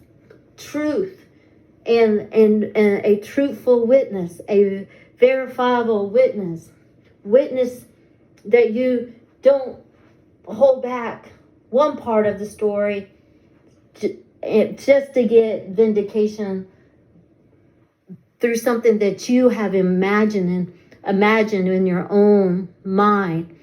It's the evil imagination. Our imagination goes wild in cases like this. To the school, when clearly I took her to my mom's house, she went into the house to talk to my mom privately, and my mom confirmed that she said everything that she had told Suzy about the abuse. So now she's lying to say that didn't actually tell her anything, and that happened after we went to the school. So she changed her story completely. Yeah, she doesn't necessarily specify, but it does sound that way in the way that she says it. I went back and wanted to just quote. What I wrote was, initially Suzy thought the perpetrator was someone at her daughter's school, but she discovered the school didn't employ any men. It's not like we were trying to hide something. It was just very clearly a part of the narrative. One of the reasons we didn't put a focus there when you were telling our story is because the school they keep pulling the school back into it to distract people. The school has no part in the cover-up story. The school was done, case closed, and moved on. Then different things started to rise up with people saying things to me. But it is, the school is very much a pivotal point in your investigation. It's pivotal because that's where your daughter point to. This is where your daughter said the offense happened. This is the crime scene. You can't have a crime scene somewhere else when the victim is saying it happened here.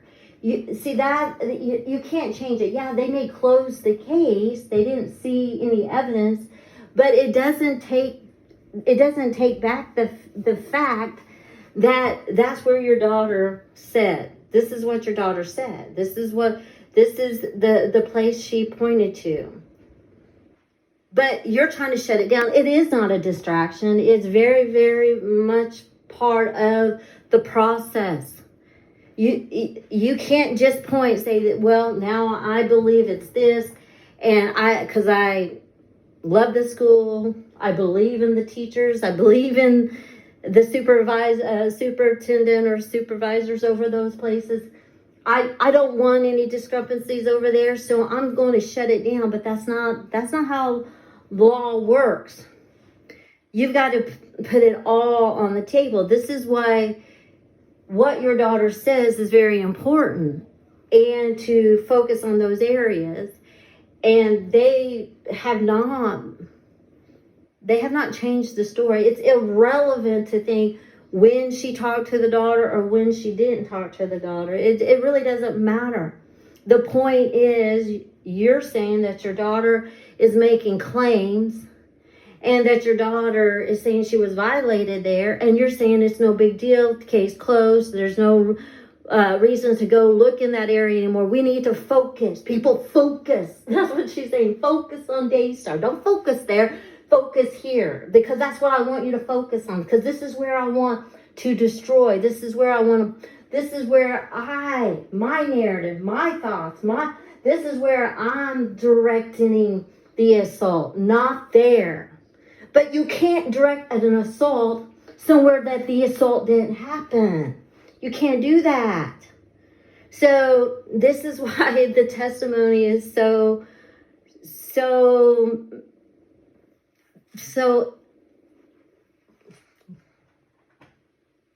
wrong and so invalid. Suspicions at Daystar, that's a whole other story. There is no, so every time they bring up the school, it's a distraction. And there was no other, she says even here, another girl that was involved? In conversations with my daughter at that point, because I was scared for her to go to school, there might have just been random conversations with my child, like, do you have a friend with you? Oh yeah. She just was going along with everything I was saying, because she was terrified. She did not want to get in. When other people got involved, when she was just talking to me alone, she was very graphic with what she shared about where she was touched with her body. But after that, she did not. And I'm learning that these are normal behaviors with children. You cannot blame a scared child. Well, let's move on to the beach incident, because, and you've mentioned in the meantime, from this incident, which happened in November 2020, to what happened at the beach, which would have been in July, I believe, 2021, that there were things. So time has passed.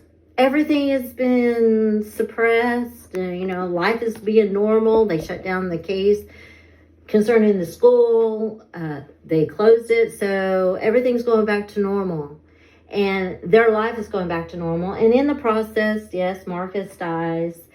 And they were taking care of that incident and those issues and coming together as a family, supposedly, because of Marcus' death and, well, his sickness and his death. So they were putting this away from them, basically. But were they putting it away, or were they looking for the appropriate time to bring it up again? See, was this a setup? Because now they have this suspicion, and now they are going to go about life as normal, and now we're going to make this suspicion come to true. What I think, what I feel, we're going to create this situation. And so we're going to watch for the most opportune times to be able to entrap our alleged assailant, so that the people would believe our story. So Joni and Marcus would believe the allegations that we are putting in front of them. And she says that. She says it in earlier testimony. The reason I didn't go up and I didn't follow my daughter was because I wanted Jonathan to go up because the family wouldn't believe me. They would believe that I was making up stories. So the only way that they would believe that this guy is a perpetrator is if Jonathan went up. So it was planned. She had it in the back of her mind. She wanted to prove herself to be right. It didn't matter what cost. It wasn't about protecting the child. It wasn't about disassociating. No, it's about proving a point and proving herself right because nobody believed it. Things had happened that made you think that Pete, as we're calling him, may have been the one. He was, like you said, afraid to go to school and afraid to be around Pete, and you saw these behaviors. I'm going to play. But she also said that she had these attachment to men, even to her own daddy. So even though she might have been responding to this alleged assailant or this suspect, allegedly, doesn't mean that he was the perpetrator. Doesn't mean just because the child responds, because she is going through the emotional ordeal, the emotional dealings with being a victim. So of course she's going to react differently to different people, but it doesn't make them the perpetrators. Doesn't make it. Just on the basis she didn't want to be hugged by him, or on the basis she didn't want to have a kiss by him. A lot of times children don't want to be hugged and kissed by anybody. I have 3 children of my own. I have 5 grandchildren. And in their personality, sometimes they're very loving and sometimes they're not. Sometimes they can be very, very withdrawn and very, very hateful. And they can be very detached emotionally. They're very inconsistent in their emotions and their feelings about people. So you can't take someone's negative emotion and say, oh, well, because she has negative emotion towards a person, then and obviously he's the one that is the villain. No, you can't do that because children have different reactions to certain situations, and they're definitely not consistent. One day they love you, one day, and the next day they hate you. So, and that's all the way up till they become adults. It's just natural. So you can't build a case on someone's emotions. You can only build a case on someone's testimony. And there's no name given. And they're saying that the school, the initial place that it took place, is not valid anymore. It has nothing to do with her alleged assailant, which you have to have all the puzzle pieces before you can piece things together. Your mother, what she has to say about that, and then I'll give you an opportunity to respond. Fast forward to 2021, and we had our family retreat. There was nothing else said about that event happening. There was nothing said to my husband or myself, my late husband. And so we're at the beach, and on this particular day, my grandson was talking about his city view because they're the 2 older grandchildren. Mm-hmm. They were up in a room. It was a long bunk room, and there was a bunk bed on one side, and then there was another bunk bed on the other side. And so my grandson was talking about his sister had the beach view, and he had the city view. And so who they're calling Pete heard my grandson talking and said, oh, I like the city view. And because everybody else was saying they like the beach view. I like the beach view. And so he said Pete was holding his 1-year-old child. And he said to my grandson, well, show me your city view. So they went up the steps. I was in the room, heard this, and went up the steps and proceeded to look out the window to see the beach view and then to see the city view. And at some point, my granddaughter was up there on her side of the room and put her bathing suit on. Mm-hmm. Well, downstairs, Suzy said to my son, go check on. I remember thinking it's kind of weird, like, and the way she said it. And so my son went running up the stairs, and when he did, he saw that his daughter was putting on the bathing suit, and Pete was standing there holding a 1-year-old baby, and my 8-year-old grandson was there, and they were looking out the window at the city view. Well, Jonathan says, what are you doing up here? You know, she's putting her bathing suit on. Well, Pete turns around and said, oh, I'm so sorry, and comes downstairs.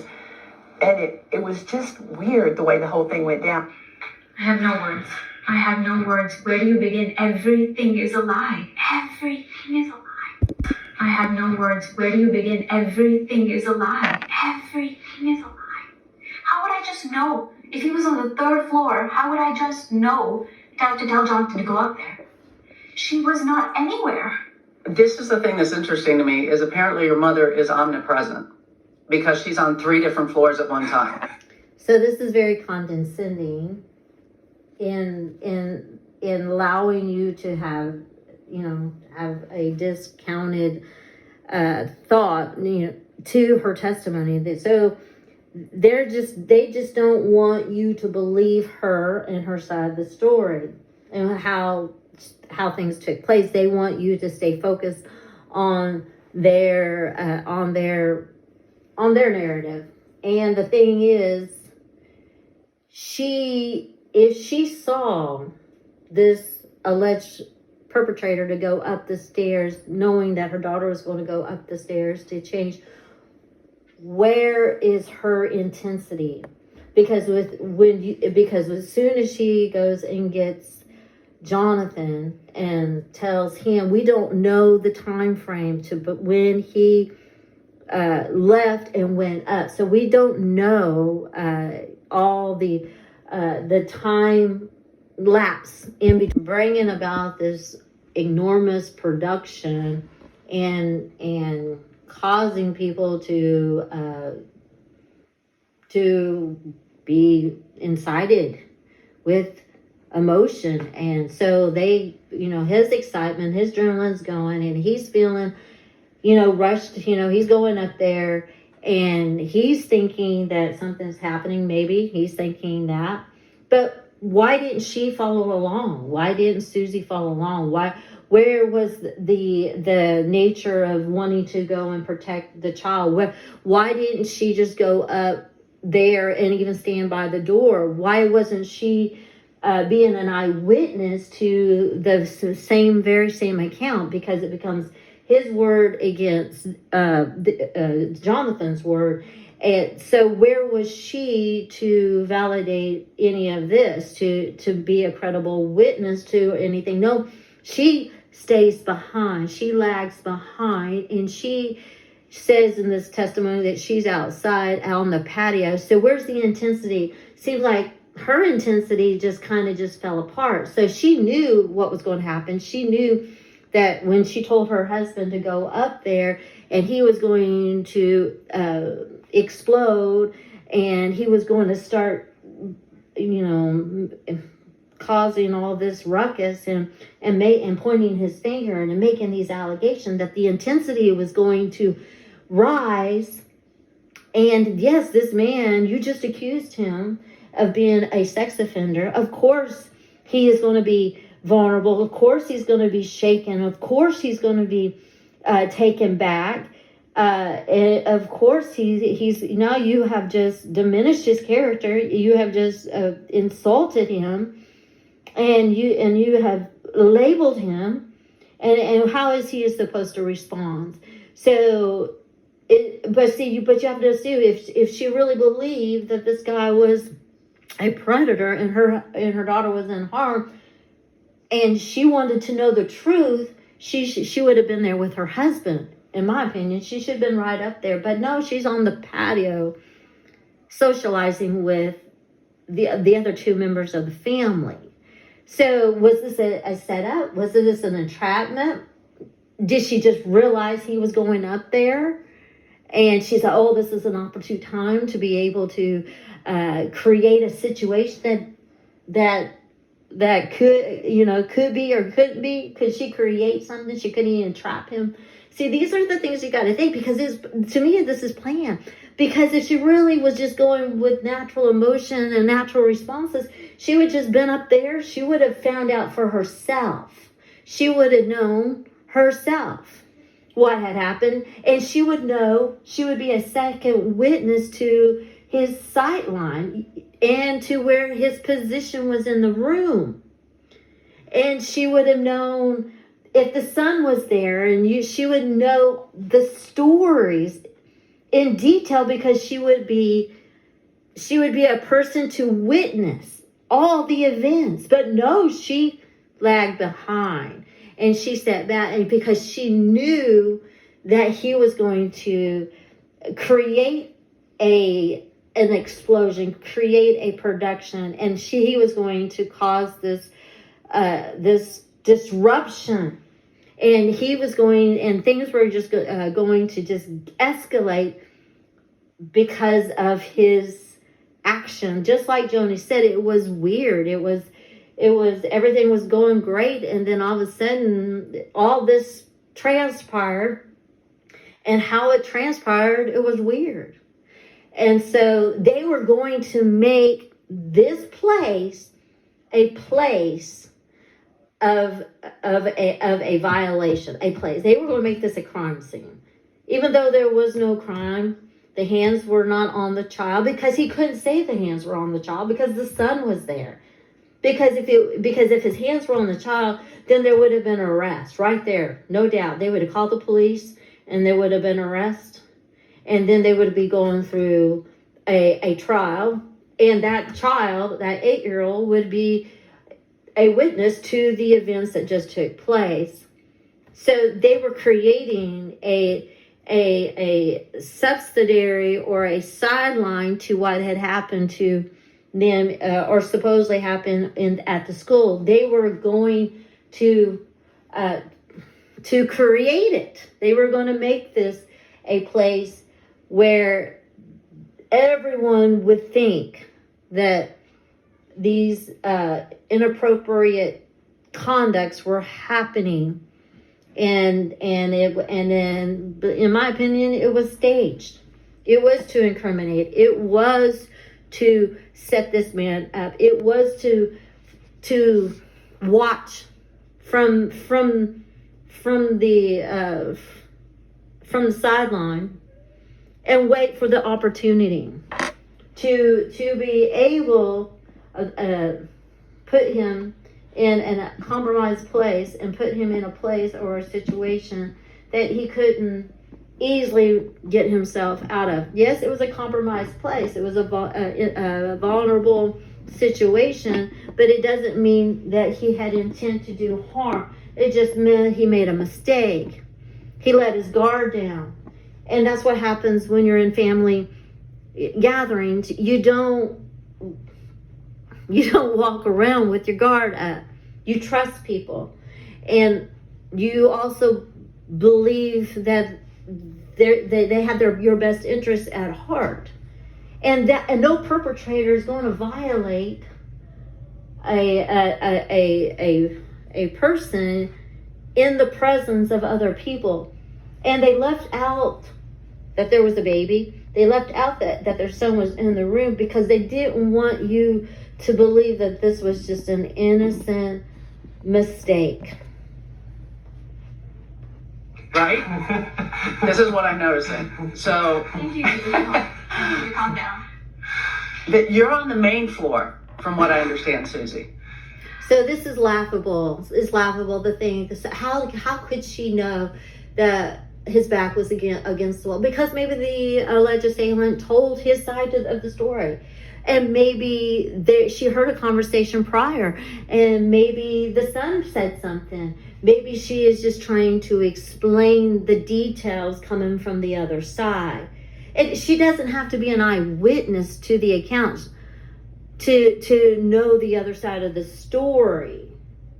So it is not laughable, because when you're in a house full of people, you're going to hear things, people are going to have conversations, you're going to know things. You don't know necessarily what's going on physically, but you know what's going on by the commotions and the hearsay and the conversations.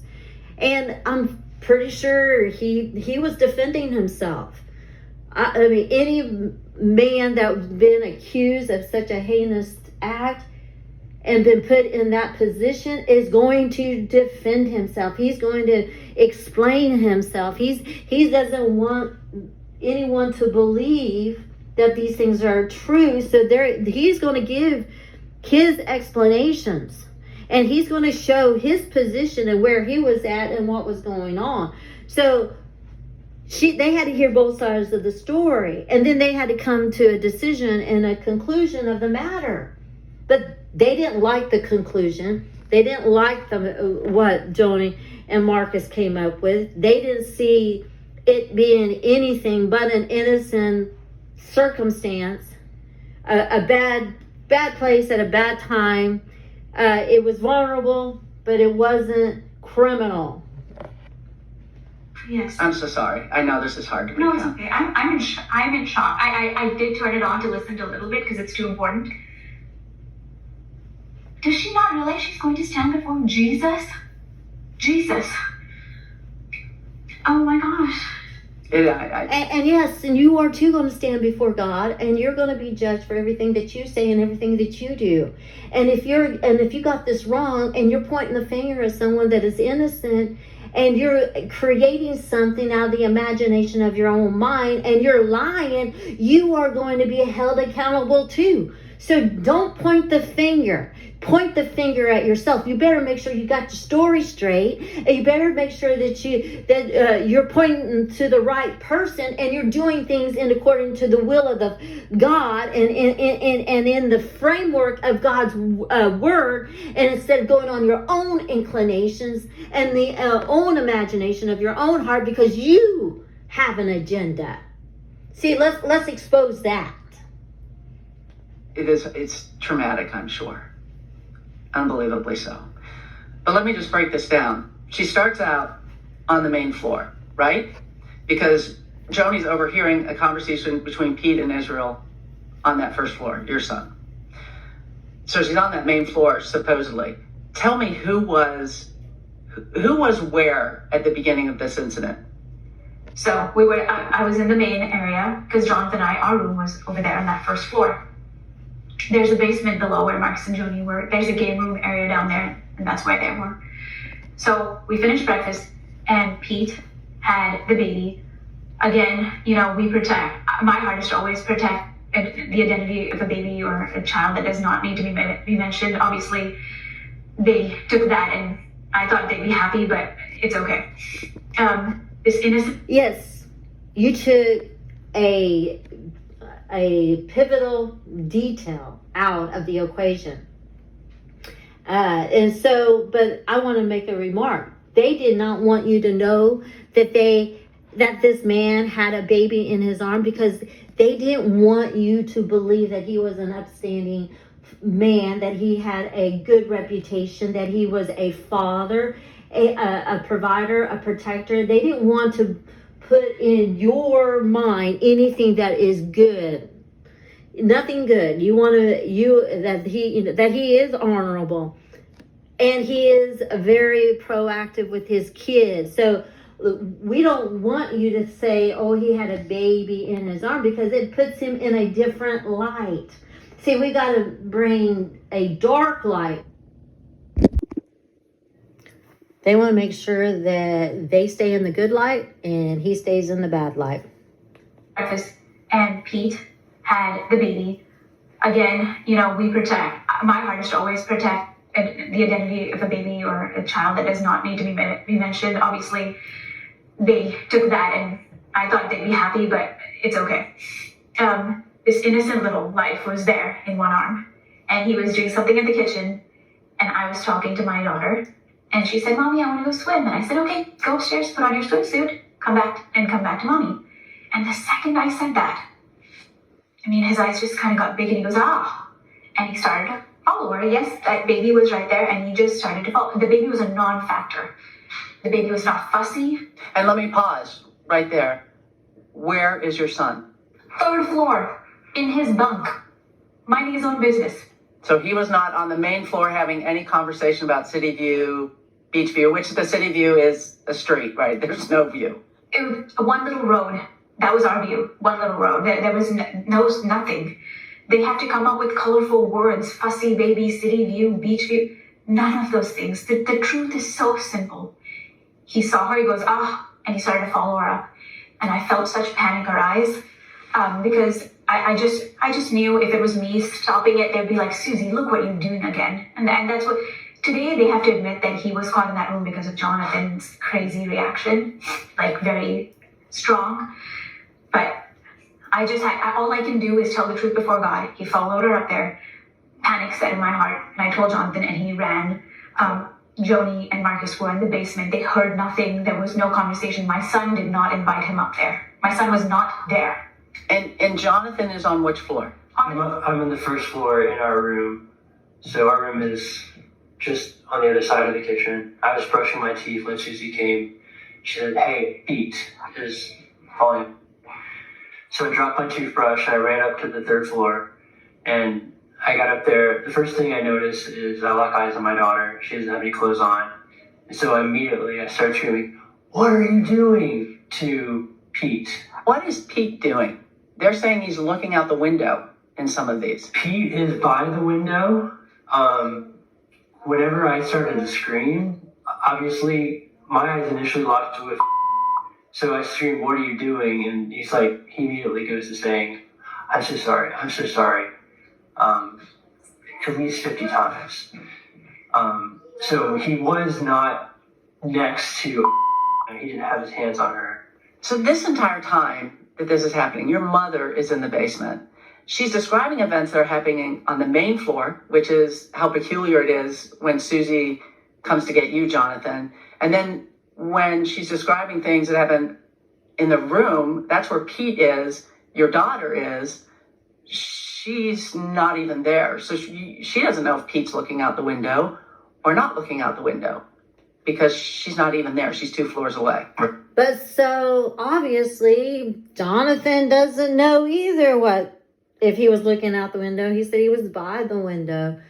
And the guy was taken by surprise and the intensity of it all. Yes, he would be apologizing. And it is a factor that a baby is there because his hands are occupied. His hands and his attention is not solely on the children, but his attention also is on the child. And his attention is also on the young boy or the son of Jonathan and Suzy. So it's not like his full attention is on the girl and what the girl is doing. So there's a lot of distractions going on in that moment. And if something came over this guy and his eyes turned dark and he went up the stairs, he was zombified, and his intentions were to harm, then he wouldn't have a baby in his hands. He wouldn't go into a room where he's going to violate some innocent person with another person there to eyewitness the account, even if it is a child. And he's definitely not going to do it with all the aunts and uncles, mothers and fathers, grandparents and nephews and nieces and everybody that is around. He's definitely not going to do it the first thing in the morning and in the daylight. If anything, I would assume that he would do it in the dark, because most people who are predators do things after dark or do it in the dark, or they do it in very secluded, obscure places where there is no attention to it. They're not going to make themselves known. They're not going to make their actions known, or their intent. So they're not going to do things openly and in front of everybody.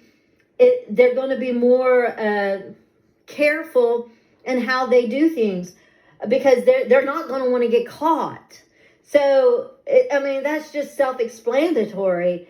You don't make yourself and make yourself open to accusation. You don't put yourself knowingly in a vulnerable place. Now, did he accidentally go in there and put himself in a precarious place? Yes, but it doesn't mean that he had intentions. Intentions to do harm, intention to violate, intentions to be this monstrous villain that they're creating. He had no intentions of being out of his mind. Basically, they're making it sound like he had no ability to control himself. That he just went on inclination, or on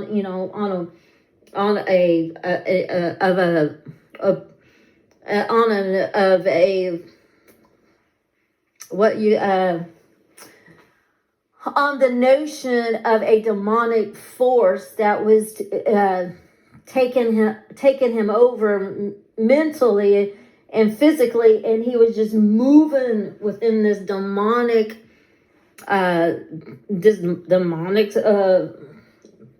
oppression or depression or possession, this demonic force that was leading the whole situation, and that he had no ability to think or reason or logic or make a decision.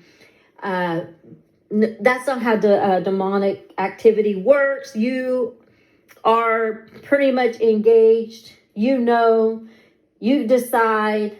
No demon can possess you that much to make you go against your will. Your will is still intact. Your will is still there.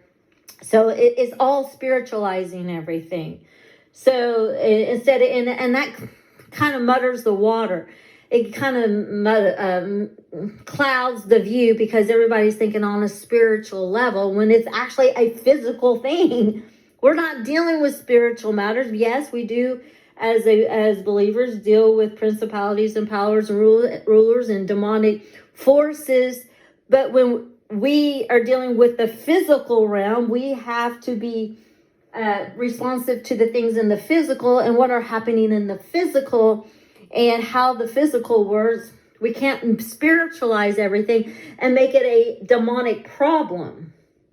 We have to make it a man's problem, because a man still has the ability to choose and decide his fate. They still have an intellectual reasoning to be able to withdraw themselves from sin. This is exactly what happened in the Gospels, when the demoniac was out of his mind, throwing himself in the fire, living in cage. He's acting as a madman, but his will was engaged when he threw himself at the feet of Jesus. And so, even though he was fully possessed by a legion of demons, he still had a will to fall at the master's feet. So, just like any person that is being influenced by a demon spirit still has a decision to make, to give into the spirit or not to give in. They are just not overtaken by a demonic force that is leading them to commit sin. No, it's a choice. If that were the case, then none of us would be accountable for our actions. Yes, that we're influenced. Yes, we're demonized. And it is a decision every day to decide how to respond within our sin nature, within the responses of the demonic world and the spirit world that influences us, that sometimes the Bible says that we strive in sin. We strive. That means that we war against the flesh. We strive against sin. And the Bible says we strive against sin even unto blood. So there is abilities within every human to be able to not give in to sin, and in their nature, or in their sin sick mind, or whatever, or in anything that the demonic forces want to pull you into. So we have reason and logic, and we have abilities to stop those things. When we're tempted in sin, God has made a way for us to escape sin. So we got to keep that in mind. So I just really don't believe that any alleged predator that was in that house would openly put himself in that compromised situation. I believe it was a way to ensnare and to entrap. This was an obligation to undergo their plan to incriminate this person. And that's exactly what they did. They made a production. They intensified the atmosphere, and they were on the sidelines waiting for the opportunities to go their direction, so that they could point the finger and say, "See, I told you so." That was what it's all about. Because if they actually believed it, then they would press charges. They wouldn't go through a third party and counsel in the matter. No, they would go through the legal system. And just like I said, her intensity died out as soon as Jonathan went up the stairs. She stepped back out of it because she wanted to make sure that they believed Jonathan, not so much her, but she wanted to make sure that Jonathan's reactions were validated and approved by his parents. Right, exactly. And if I could, just address the if it's, if people want to say, well, if his hands were not on you, why are you making a big deal? I would like to explain the pattern, because in 2020 on a different beach vacation in 2020, our leadership retreat of Daystar, Pete himself told me that my child walked on him in the bathroom, full frontal naked, and saw him fully nude. At that point, I didn't do anything because obviously I checked on her and she seemed okay. It is weird. Doors have locks, correct? One time he's fully nude, next time she's fully nude. We did talk to, I forget his position, but he was in the FBI, and he talked so many things checked off the list. It's part of the grooming thing. So it's like all we were asking is to get this looked at and not just play it off as like it's nothing. So I want to play something because there's been just a really big deal out of the fact that I did not mention in my story that Pete was holding a 1-year-old baby, that between interview number 1 and interview number 2 with Joni became fussy. But this 1-year-old baby, I didn't include it not because you didn't tell me, because you guys did tell me. And in fact, I had it in my initial copy, and when I'm trimming my article, I trimmed it out because, again, I'm trying to make sure that any extraneous details aren't in there. I know you don't want to really include other children, but it was a non-factor. And what am I going to do? Interview the baby? This was a witness. It's a baby. But you did mention that your son was in the room, and I'll just be honest. At the time that I was writing this, I went back, I went through all my notes. This part, it wasn't in Suzy's account, it was in your account, Jonathan. And honestly, this is one of the things to me that speaks of authenticity. I interview a lot of people. When I interview 2 people about the same event, I often hear different things.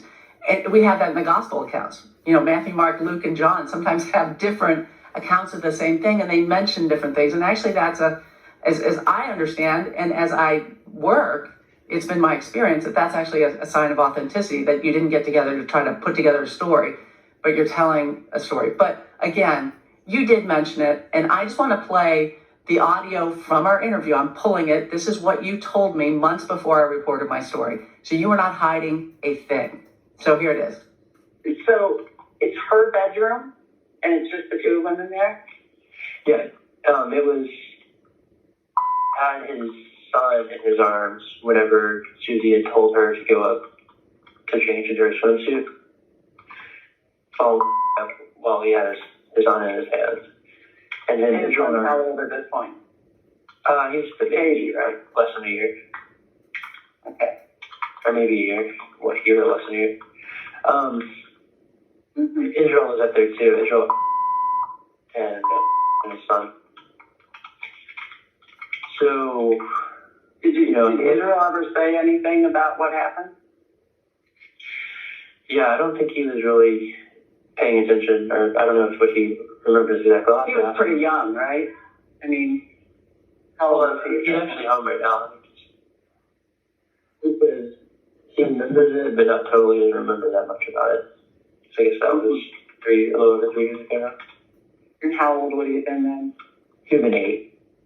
So, Jonathan, I mean, again, this was something you said. And it should have been brought back. It should have been brought out at the initial timing at the beginning of the stories. Now we really do not know when this recording actually took place. Are you covering your bases and now you are recording Jonathan and just claiming that you had talked about this prior or at the beginning stages? See, this is why you need accuracy. You need details. You don't just come out with just half the story. You have to come out with the whole story. So that it's invalid now. It doesn't matter because we don't know. We don't know. You should have brought it out. Yes, you should have brought out the baby. You should have brought out the son. You should, if he did a recording, these things should have been brought forth. But that's not what your intentions were. And I guess you didn't expect that Joni would say something different, bring out these details. So I just think that they're just trying to cover up their mistakes. And they're trying to convince the audience it was just an honest mistake. That's why you shouldn't be handling these type of allegations unless they go through court systems first. Initially, and that your son was in the room. Pete was holding a 1-year-old baby. I don't think that changes anything. No, I don't think so either. It doesn't change the fact that it was totally wrong and inappropriate for Pete to follow my daughter to change. So, what happened after this incident has also been drastically different between what Joni describes and what you do. So I'd like to play her version. What happened was Marcus was alive, and so we just met together as a family. He talked to everyone, and clearly nothing happened. Yeah. Speaking of Pastor Marcus, first I want to say thanks for the opportunity. You've always been easy to talk to. Yes. Yeah. Just, Very transparent. very transparent. And so I want to ask you because Suzy said that you and Pastor Marcus covered it up. Did you cover it up? You know, Marcus isn't here, but I will just say absolutely a lie. I never covered up anything. I wouldn't cover up anything. Marcus didn't cover up anything. And so, again, this is a narrative that was written by some low-level blogger who knows nothing, never heard the other side of the story, and is doing nothing but trying to destroy my family. Sensationalize. Yeah, that's what she does. Yes. Yeah. And Well, the crazy part is that eventually we worked through that misunderstanding, and Jonathan and Suzy ended up apologizing, and we prayed together. I mean, and it was a done deal. right. And so the timing of later this coming out or being pulled up again out of the ashes when there's no validity to it just blew my mind. I'm like, what in the world? First of all, the first thing I want to say is that she minimized it to where it was like no big deal. The truth is, it completely divided our family. I mean, we had a very intense hour-plus long meeting with my parents, and obviously it was super troubling because... Well, I think it is pretty wise of them not to take sides, that they were neutral and listened to both sides. I believe the parents were trying to, to quieten the situation, to reconcile the situation, and to bring unity, and trying to not minimize the situation, but trying to get both sides of the story and be unbiased or not choosing which side to go on and what to believe. I believe as a parent we have to and it's in our hearts to resolve things within the disputes and disagreements of our family. And you do not want to take sides. You don't want to believe one person over the other. You want to take all the facts and be able to sort out all the facts before you overreact.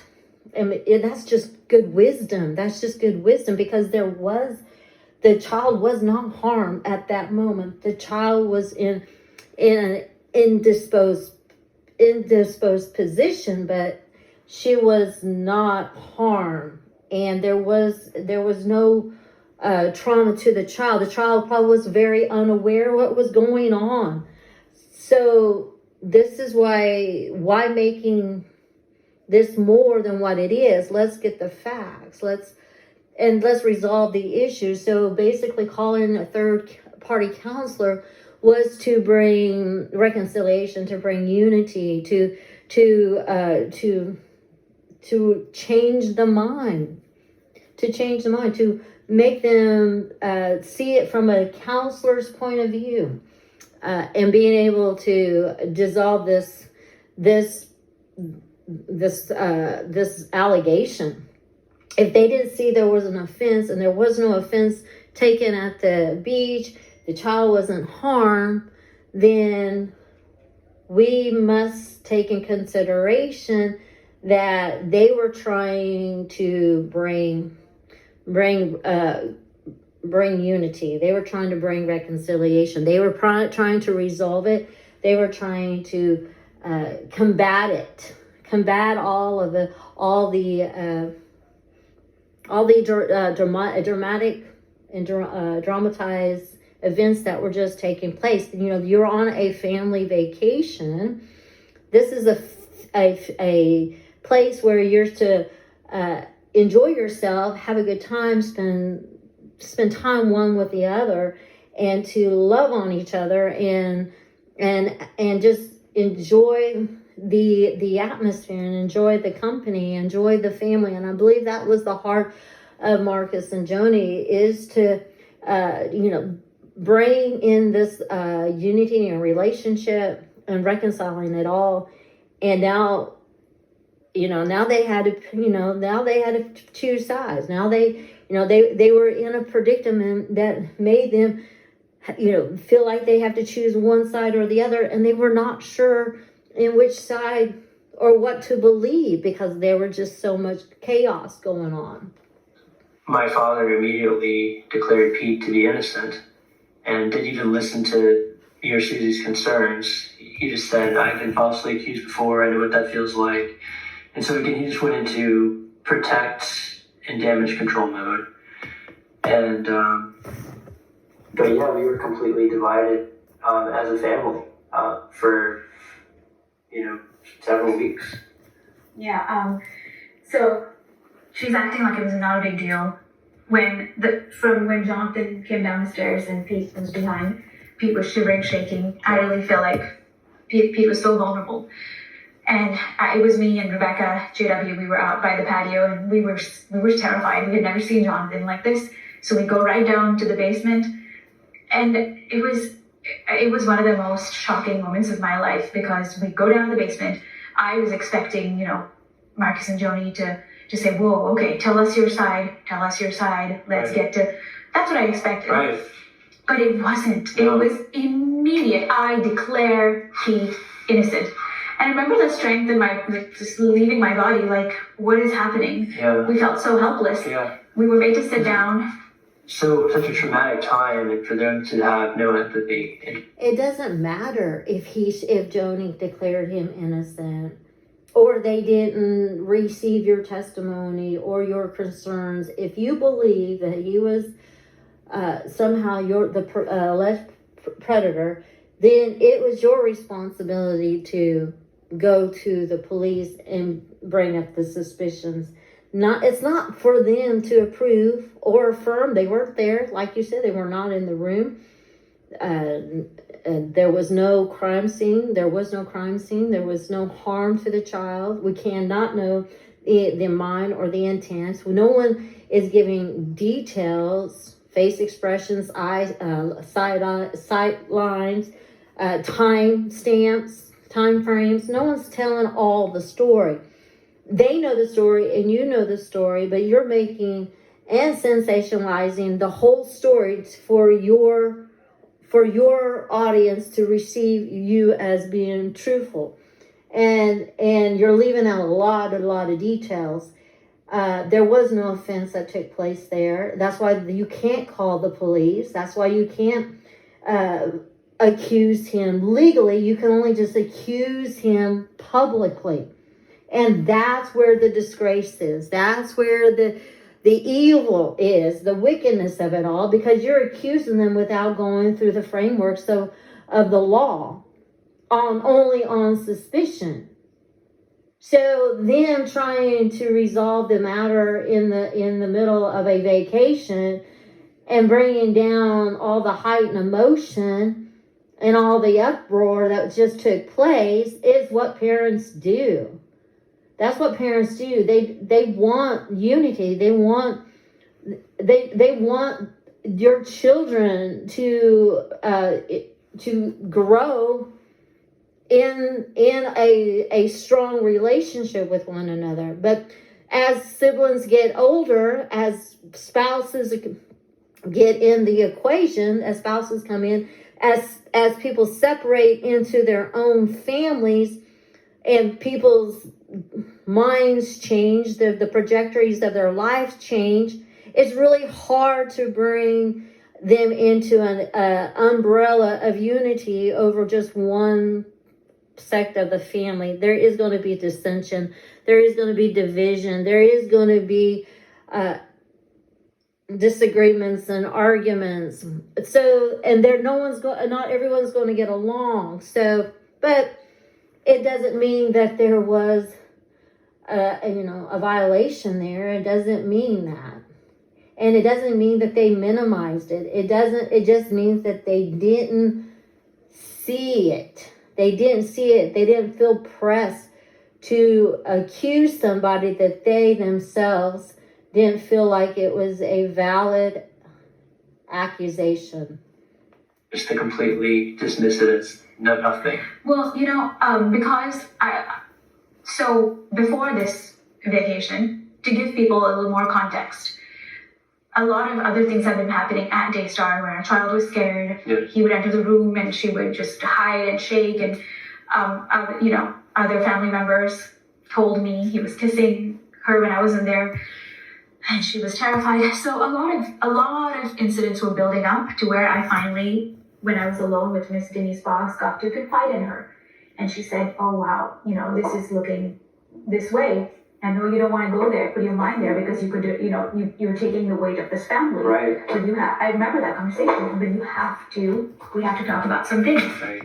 So on this vacation, I was honestly even scared to go, but she said, just be extra vigilant.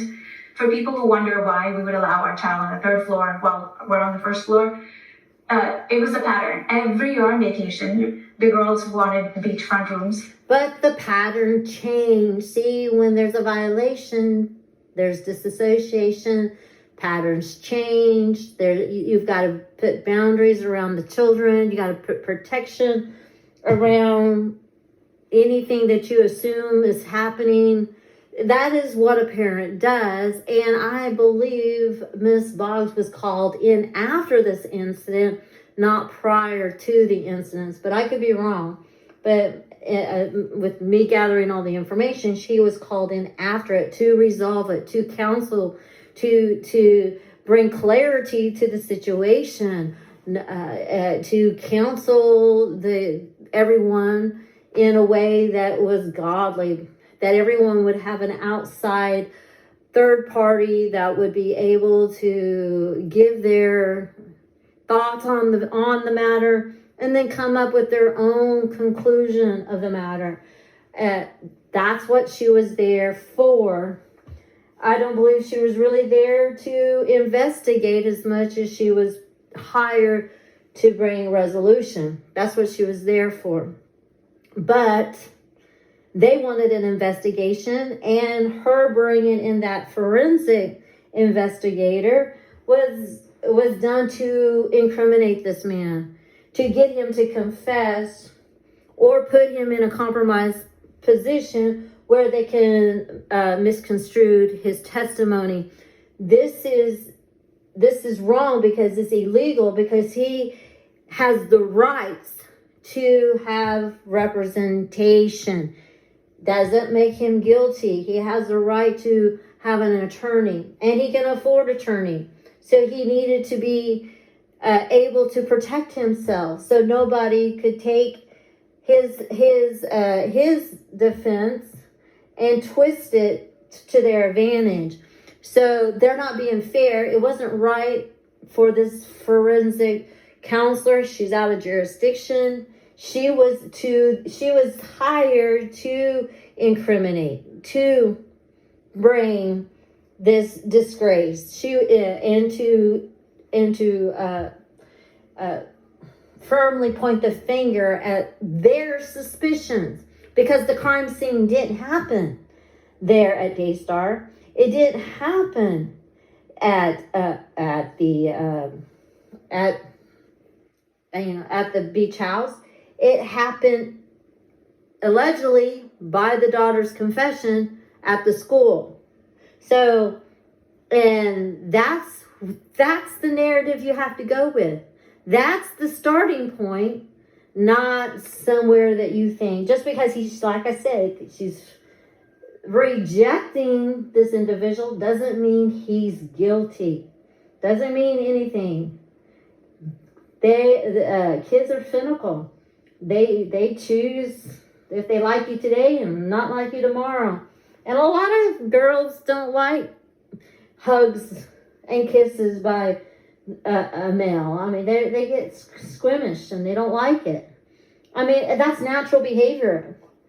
That's natural behavior. Just because you reject somebody's affection doesn't mean you are a predator. See, you got to get your stories right. It has to be credible, and this is not credible. And we were told, this is your sacrifice unto God. Take whatever. So back kitchen room, guest room, whatever room we would just take. Yeah. And the second floor had the really nice beachfront rooms. Third floor had the bunk beds, so it made sense for the kids. And, looking back, obviously I would do things differently, but back then we were like, okay, we'll just take this little road-facing room, city view room. Now, when she says it was not a big deal, it was a huge deal. We go in that room. First, Marcus doesn't allow.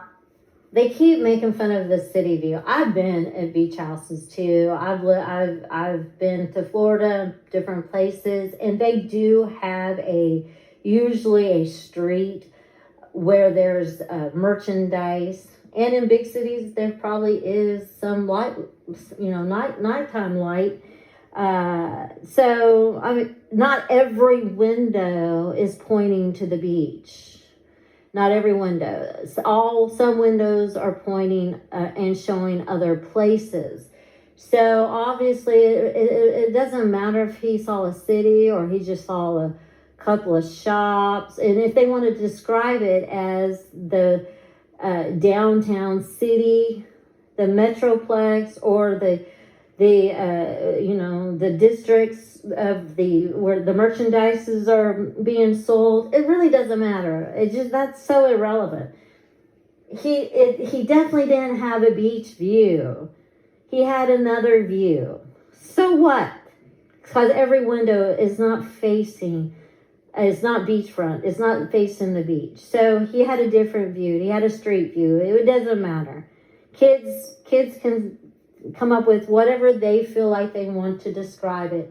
So it really doesn't matter. It probably was asked, if I was to say, they probably asked, well, what is the scenery up there in the bunk room on the 3rd floor? Because that's pretty high. I went in a house that had an elevator, and it had 4 or 5 stories, and then on top of the very top of the building was a patio, like you can look over to the beach, or you can look over to the city or other towns or other houses. But it was like on the way top of the roof. But each room had a different scenery perspective, and each window had a scenery perspective. So if you're on the 3rd floor, you probably would have a good ocean view from one part of the room, and on the other part of the room, you may not have such a view. You had another view, but you could see, but if it's three stories, you are seeing the top lines. You're seeing the skylines. You're not seeing the road. You're seeing tops of the buildings. If they're short buildings or houses, or if they're just places, storefronts, you're seeing the top. You're seeing the lights, and you can see from a distance. You're not subject to that location where the street amongst buildings. You're seeing past all that. So there might be a view that is pretty spectacular, according to the young child, that is overlooking another part of the vacation site. So this is ridiculous. They're just making it they're just making it these in the windows of being an informal place, when it was probably a formal, nice, exotic place. Rebecca and JW in there, locks the door. He's talking for 40 minutes about how we are destroying Daystar. The enemy wants to destroy Daystar. I'm sitting there thinking, I'm here for my child. This has nothing to do with Daystar. What is going on? And I kept waiting. Okay, soon I'll have a chance to express all the things I've built up to this point. And, Joni completely detached from me. I could just see her frustration and anger. I felt very disconnected for the first time, really, from her. I thought she would be like a lioness. I really thought she would really have my back. So that was really a hard thing. But, so Marcus goes on and, then yells at everyone but me. He said, you get out of Daystar, you get out of Daystar. But why would she have her back and not her other children's back? I mean, that's pretty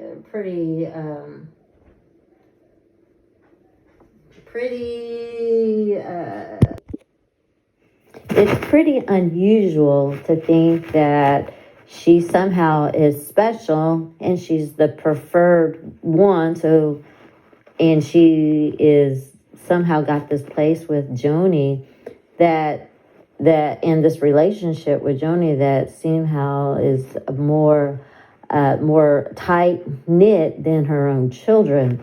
It just seems kind of strange. I believe that Joni probably has accepted her in the family and showered her with a lot of affection and acceptance, but there is a special bond when it comes to your own kids and supporting them and relying on their word and taking their word and being able to see things from their perspective than it is to see it from a perspective from a daughter-in-law.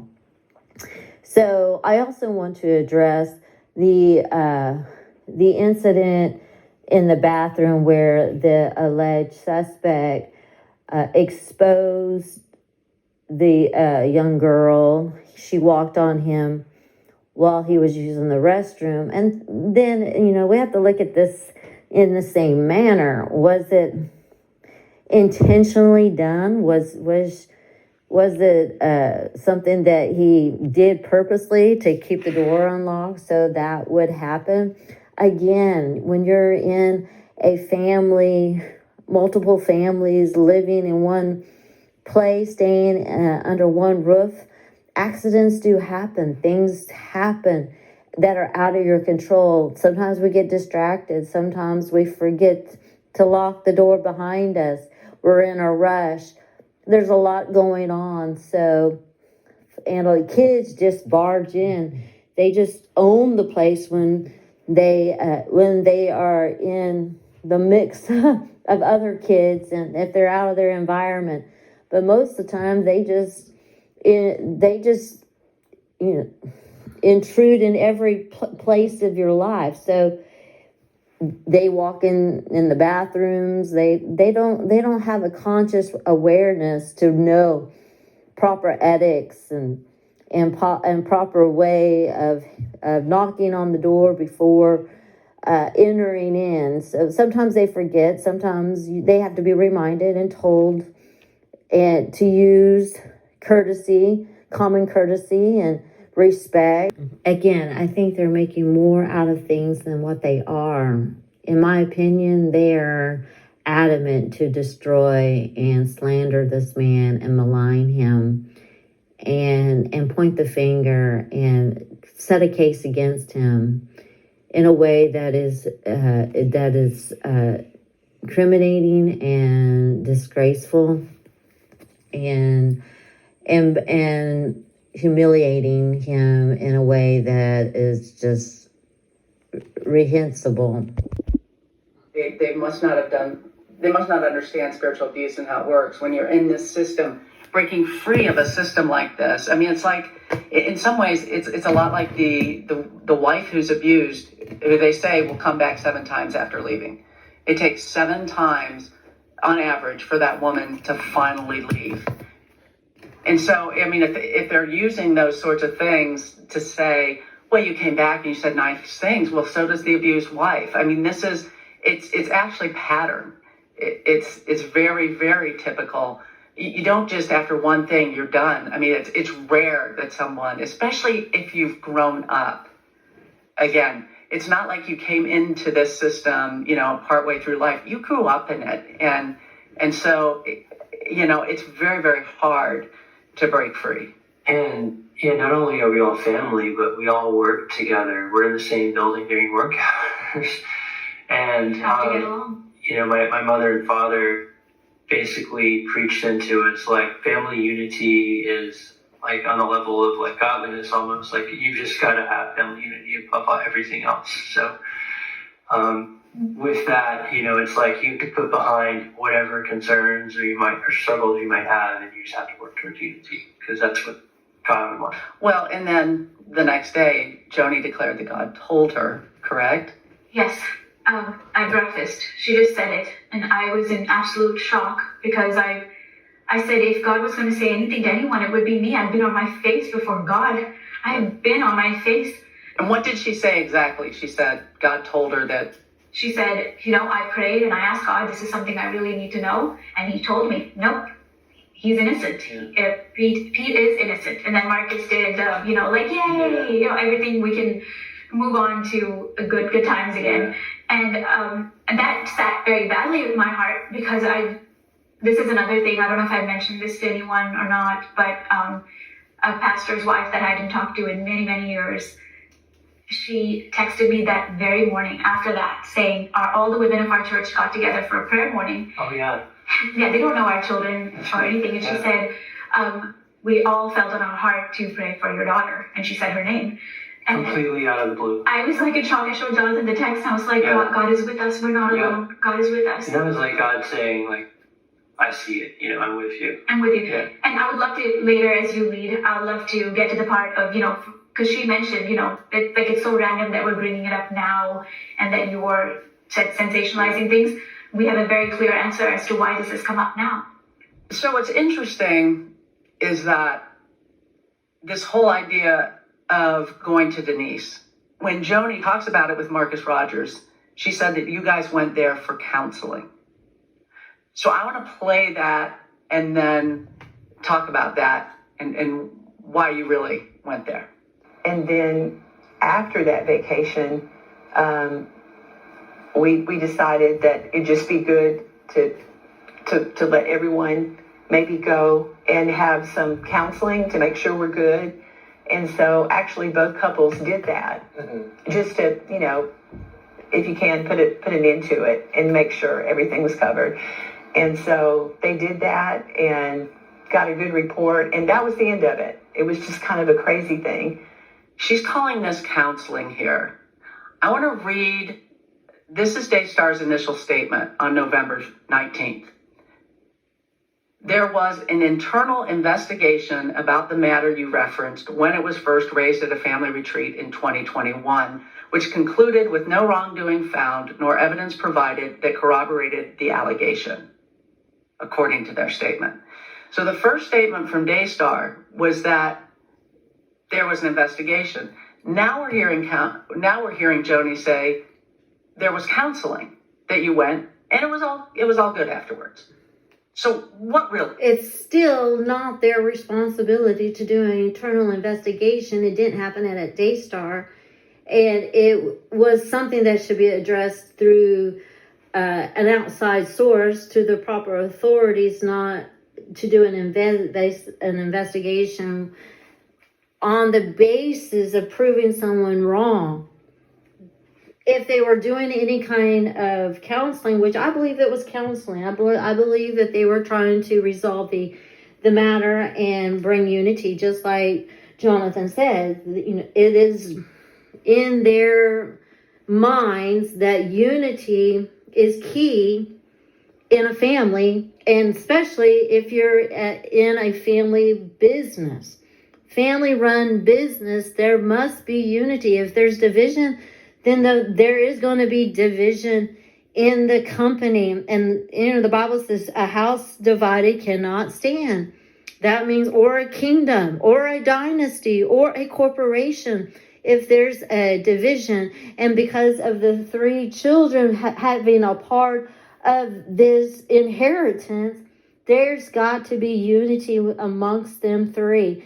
And they want to leave it a legacy, and they want to leave it in the hands of their three children. They want to make sure that these three children are not going to take advantage of each other, and they're not going to misuse each other, and everything is done uprightly and fairly. And so, and they want to continue their relationship with their children. They want to be able to go on these family vacations. They want to continue their lives with them. And you can't continue life with people that do not want to be in agreement, want to be in relationships that has friction and contentions and division in their relationships, or within the core of the family. So I think it was counseling. They may say internal investigation. Maybe the attorney worded that way. Maybe because they brought that forensic investigator in and did a polygraph to ease the mind of both Jonathan and Suzy. Maybe they were just trying to clear the air, not really doing anything that was going to be incriminating, which they could have incriminated the guy because of not fully going on through the legal process. But their intentions were to ease the minds of both Jonathan and Suzy.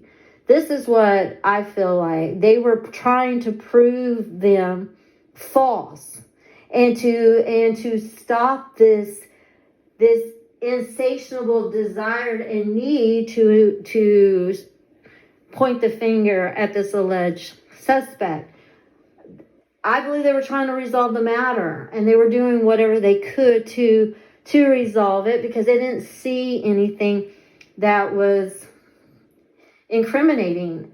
to suggest that they needed to go further is just trying to make them come to terms with his innocence. That's all it was. Because a lot of people who are on the defense want to prove, especially if you're innocent, you're going to prove.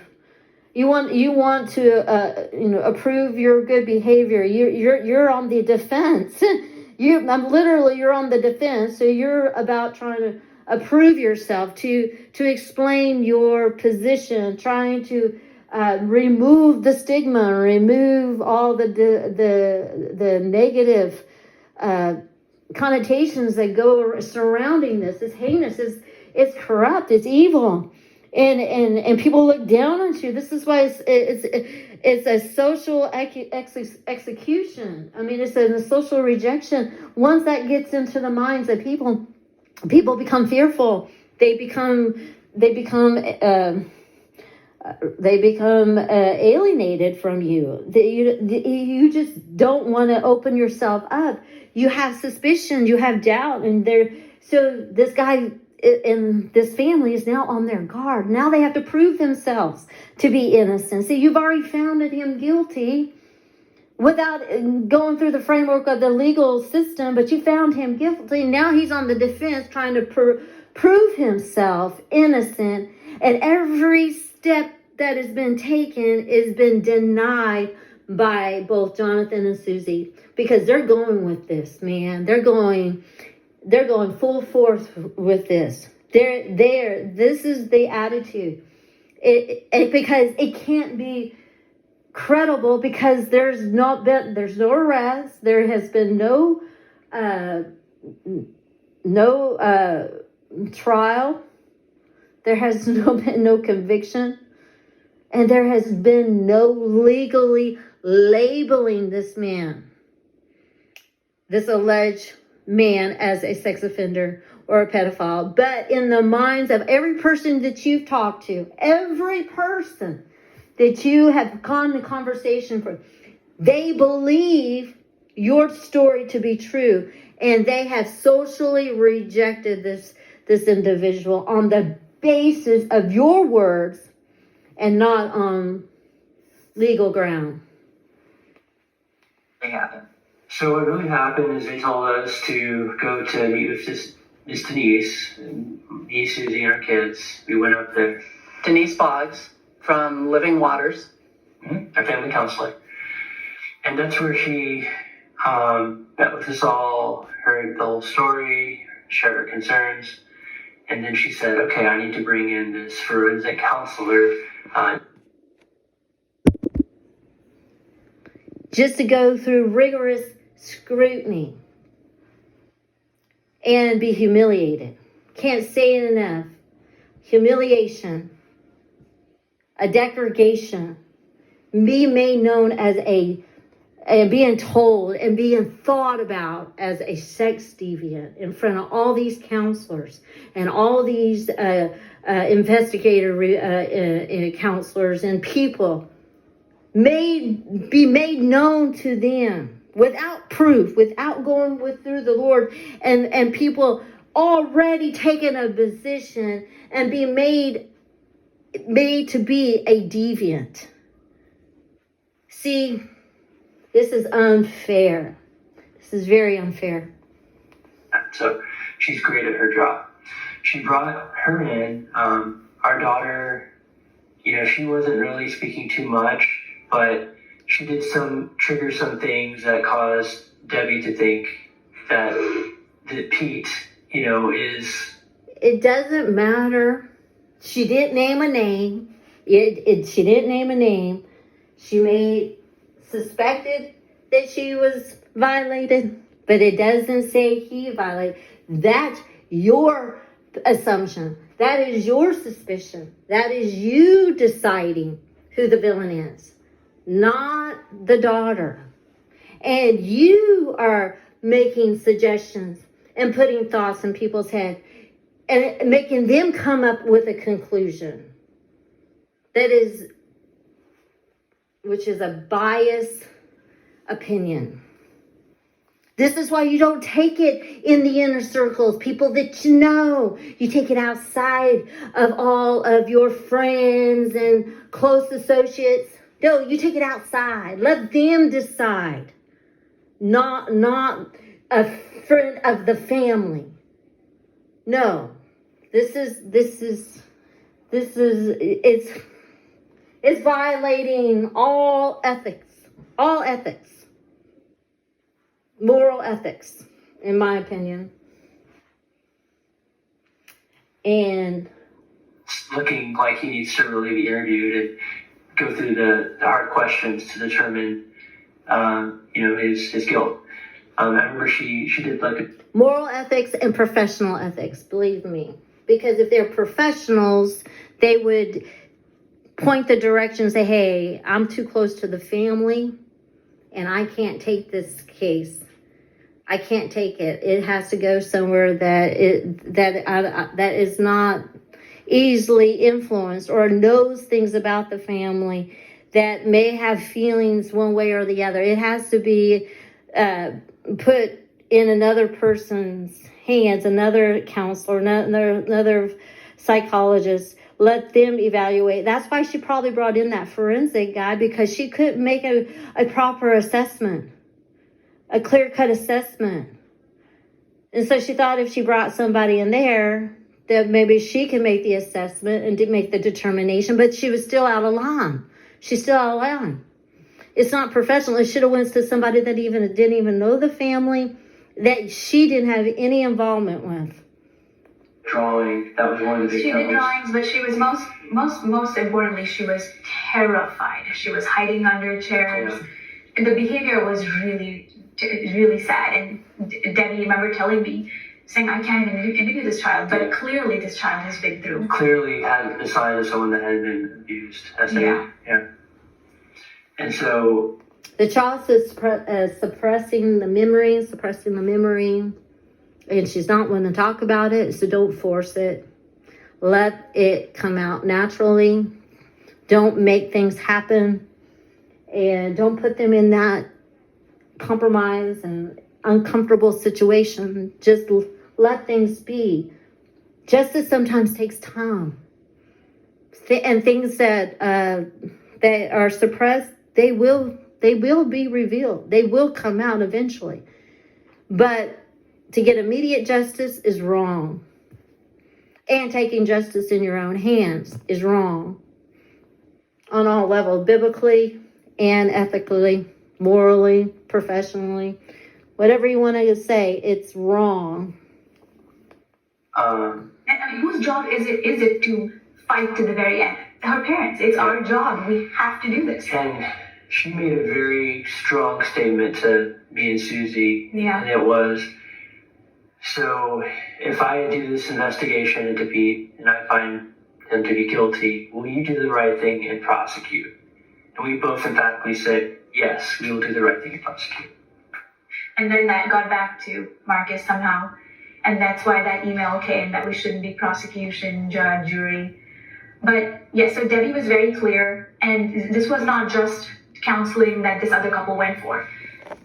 Marcus and Joni didn't even know that Debbie was going to be there. I'm so thankful. Thankfully, Denise did that on her own. Yeah, I'm very thankful. Yeah. So when they sent them there, then Debbie was supposed to do this thing. You know, we find out that the wife talked the whole time, didn't let him talk, which was exactly what happened in that room that day. When we got in that room, the wife did all the talking about Pete and all these excuses.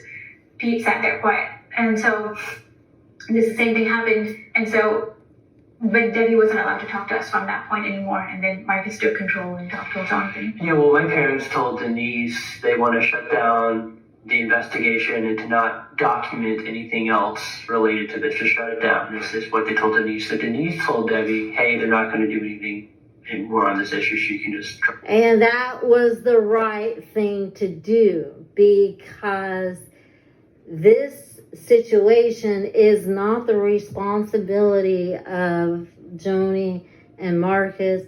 It was a humiliation on the alleged suspect, and he needs proper representation. And And he shouldn't be answering questions outside of the frameworks of the legal system.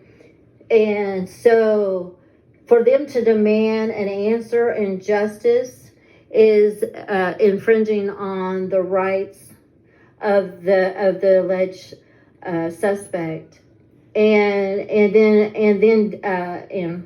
then pronouncing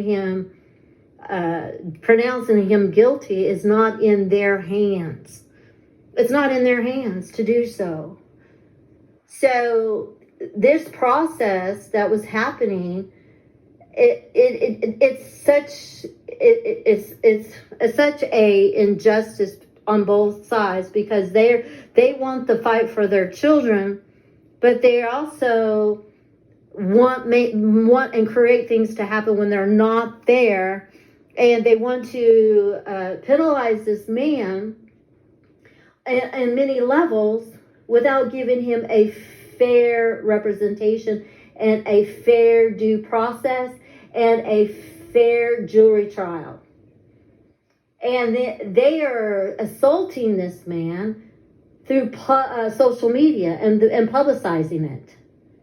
Someone's got to advocate for the man. Someone's got to advocate for proper justice.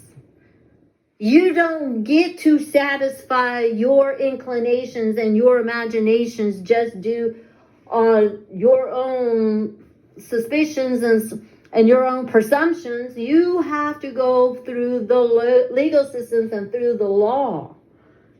You have to do your own private investigating. Hire a private investigator. Let it go through the detectives. But as the judicial system is arranged, the judicial system is all about the prosecuting. The funds that we pay through tax dollars pay for prosecution. They don't pay for the defense. So they have the legal systems, they have the police officers at their disposals. They have the prosecuting attorneys at their disposal. They can use the systems put in place at their disposal free of charge. Free of charge, to be able to set a case. If they felt like there was a real case to have, then they have all of this to their advantage. So why do they not go through the legal system is my question. They would even have to pay for an investigator or a private investigator because they have it at their disposal, because that's what the police detectives do. That's what their job is to set a case against the alleged assailant or suspect. But in the system, when you're on the defense, and you're trying to prove yourself innocent, you have to pay for these things. You have to pay for the private investigators. You have to pay for your own defense attorney. You have to pay for all the things that the judge requires you. All the lie detector tests and all the counseling. All that stuff comes out of the pocket of the one that is being accused. See, they don't have these systems put in place to help the one that is that is being accused. They only put these systems in to make a case against you, because this is a world that wants to incarcerate people. Incarceration is a big business. It's slavery. So they want to incarcerate people unjustly. So they themselves, these people right here, people like them, they could just sit back and just let the professionals do their job. But they're not doing that. So if there's really a criminal act, then, and they really feel like there was something that happened that was criminal, go to the police department. They will get you a private investigator. They will set up the lie detector test. They will give you a psychological analysis, and he would be court ordered to do so. He would have no choice. But was there enough evidence to make an arrest? Was there enough evidence to point the finger at him as a suspect? So because that didn't happen and that fell through, now we're going on social media and we're getting our justice that way. That's where it's wrong. Because if it was God doesn't do things disorderly. He does things orderly.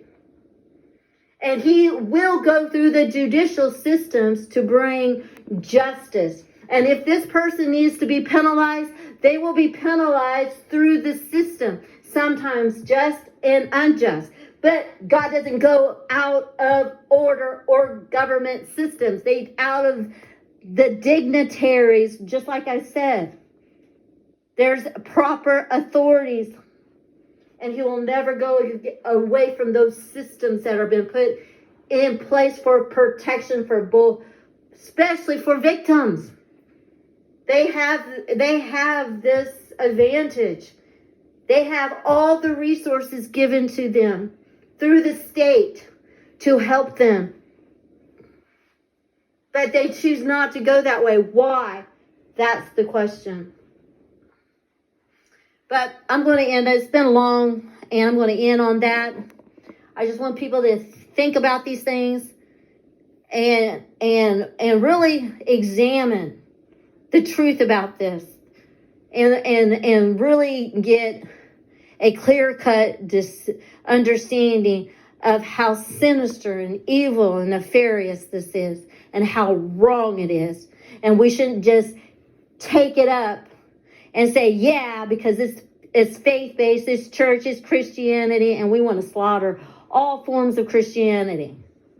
No, then you're acting in the spirit of Antichrist, and you're acting in the spirit of Satan himself that wants to destroy all image of our Messiah, our Lord, our Savior, Jesus Christ.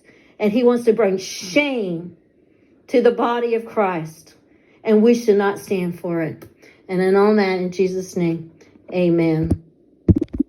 She specializes in identifying, perpetrators of this type of abuse. Worked for the police department of North Carolina for many years doing. How would they like to have to be questioned like that? How would you like to have the finger pointed at you and say, hey, you are this, and I want you to go through a lie detector test, and I want you to go through this forensic counselor, and I want you to go through this humiliation and this process of humiliating you and smearing you and saying all kinds of evil in accordance to you, and you are being made and belittled, made a criminal just by your imagination, by your thoughts. And then you have to go through that just to prove you right or wrong. How you don't want to, I don't understand where they have the authority or the power, or any of them have the power to do that to somebody, make them do something like that, go through that. It's a different story when it's the police officer or when it's a judge telling you that you have to go through the lie detector tests and all this rigorous evaluation, psychological evaluation, or going through forensic counseling. It's a different story. If it was the part of the defense that you're trying to stay out of jail. But it's a different story when you're made just because of your own suspicions, because you have to be right. And if you had evidence, you would have been at the police officer or at the police station. You would get a private investigator. So it is not Miss Boggs or that forensic counselor to question anybody. and put them through that humiliation just to satisfy you. I don't know who they think they are. Because, like I said, the crime scene happened outside of Daystar and happened outside the beach house. So I don't see where they think they have the right or the authority to decide what you should and shouldn't do. And then everybody said, well, he didn't do it or he didn't answer the question. It makes him guilty. No, he's right by not answering the questions. He's right. Because we have liberties in this country that we can protect ourselves from people like that. So don't tell me about being guilty. No, his rights was infringed. That his rights were violated. And he was made subject to such rigorous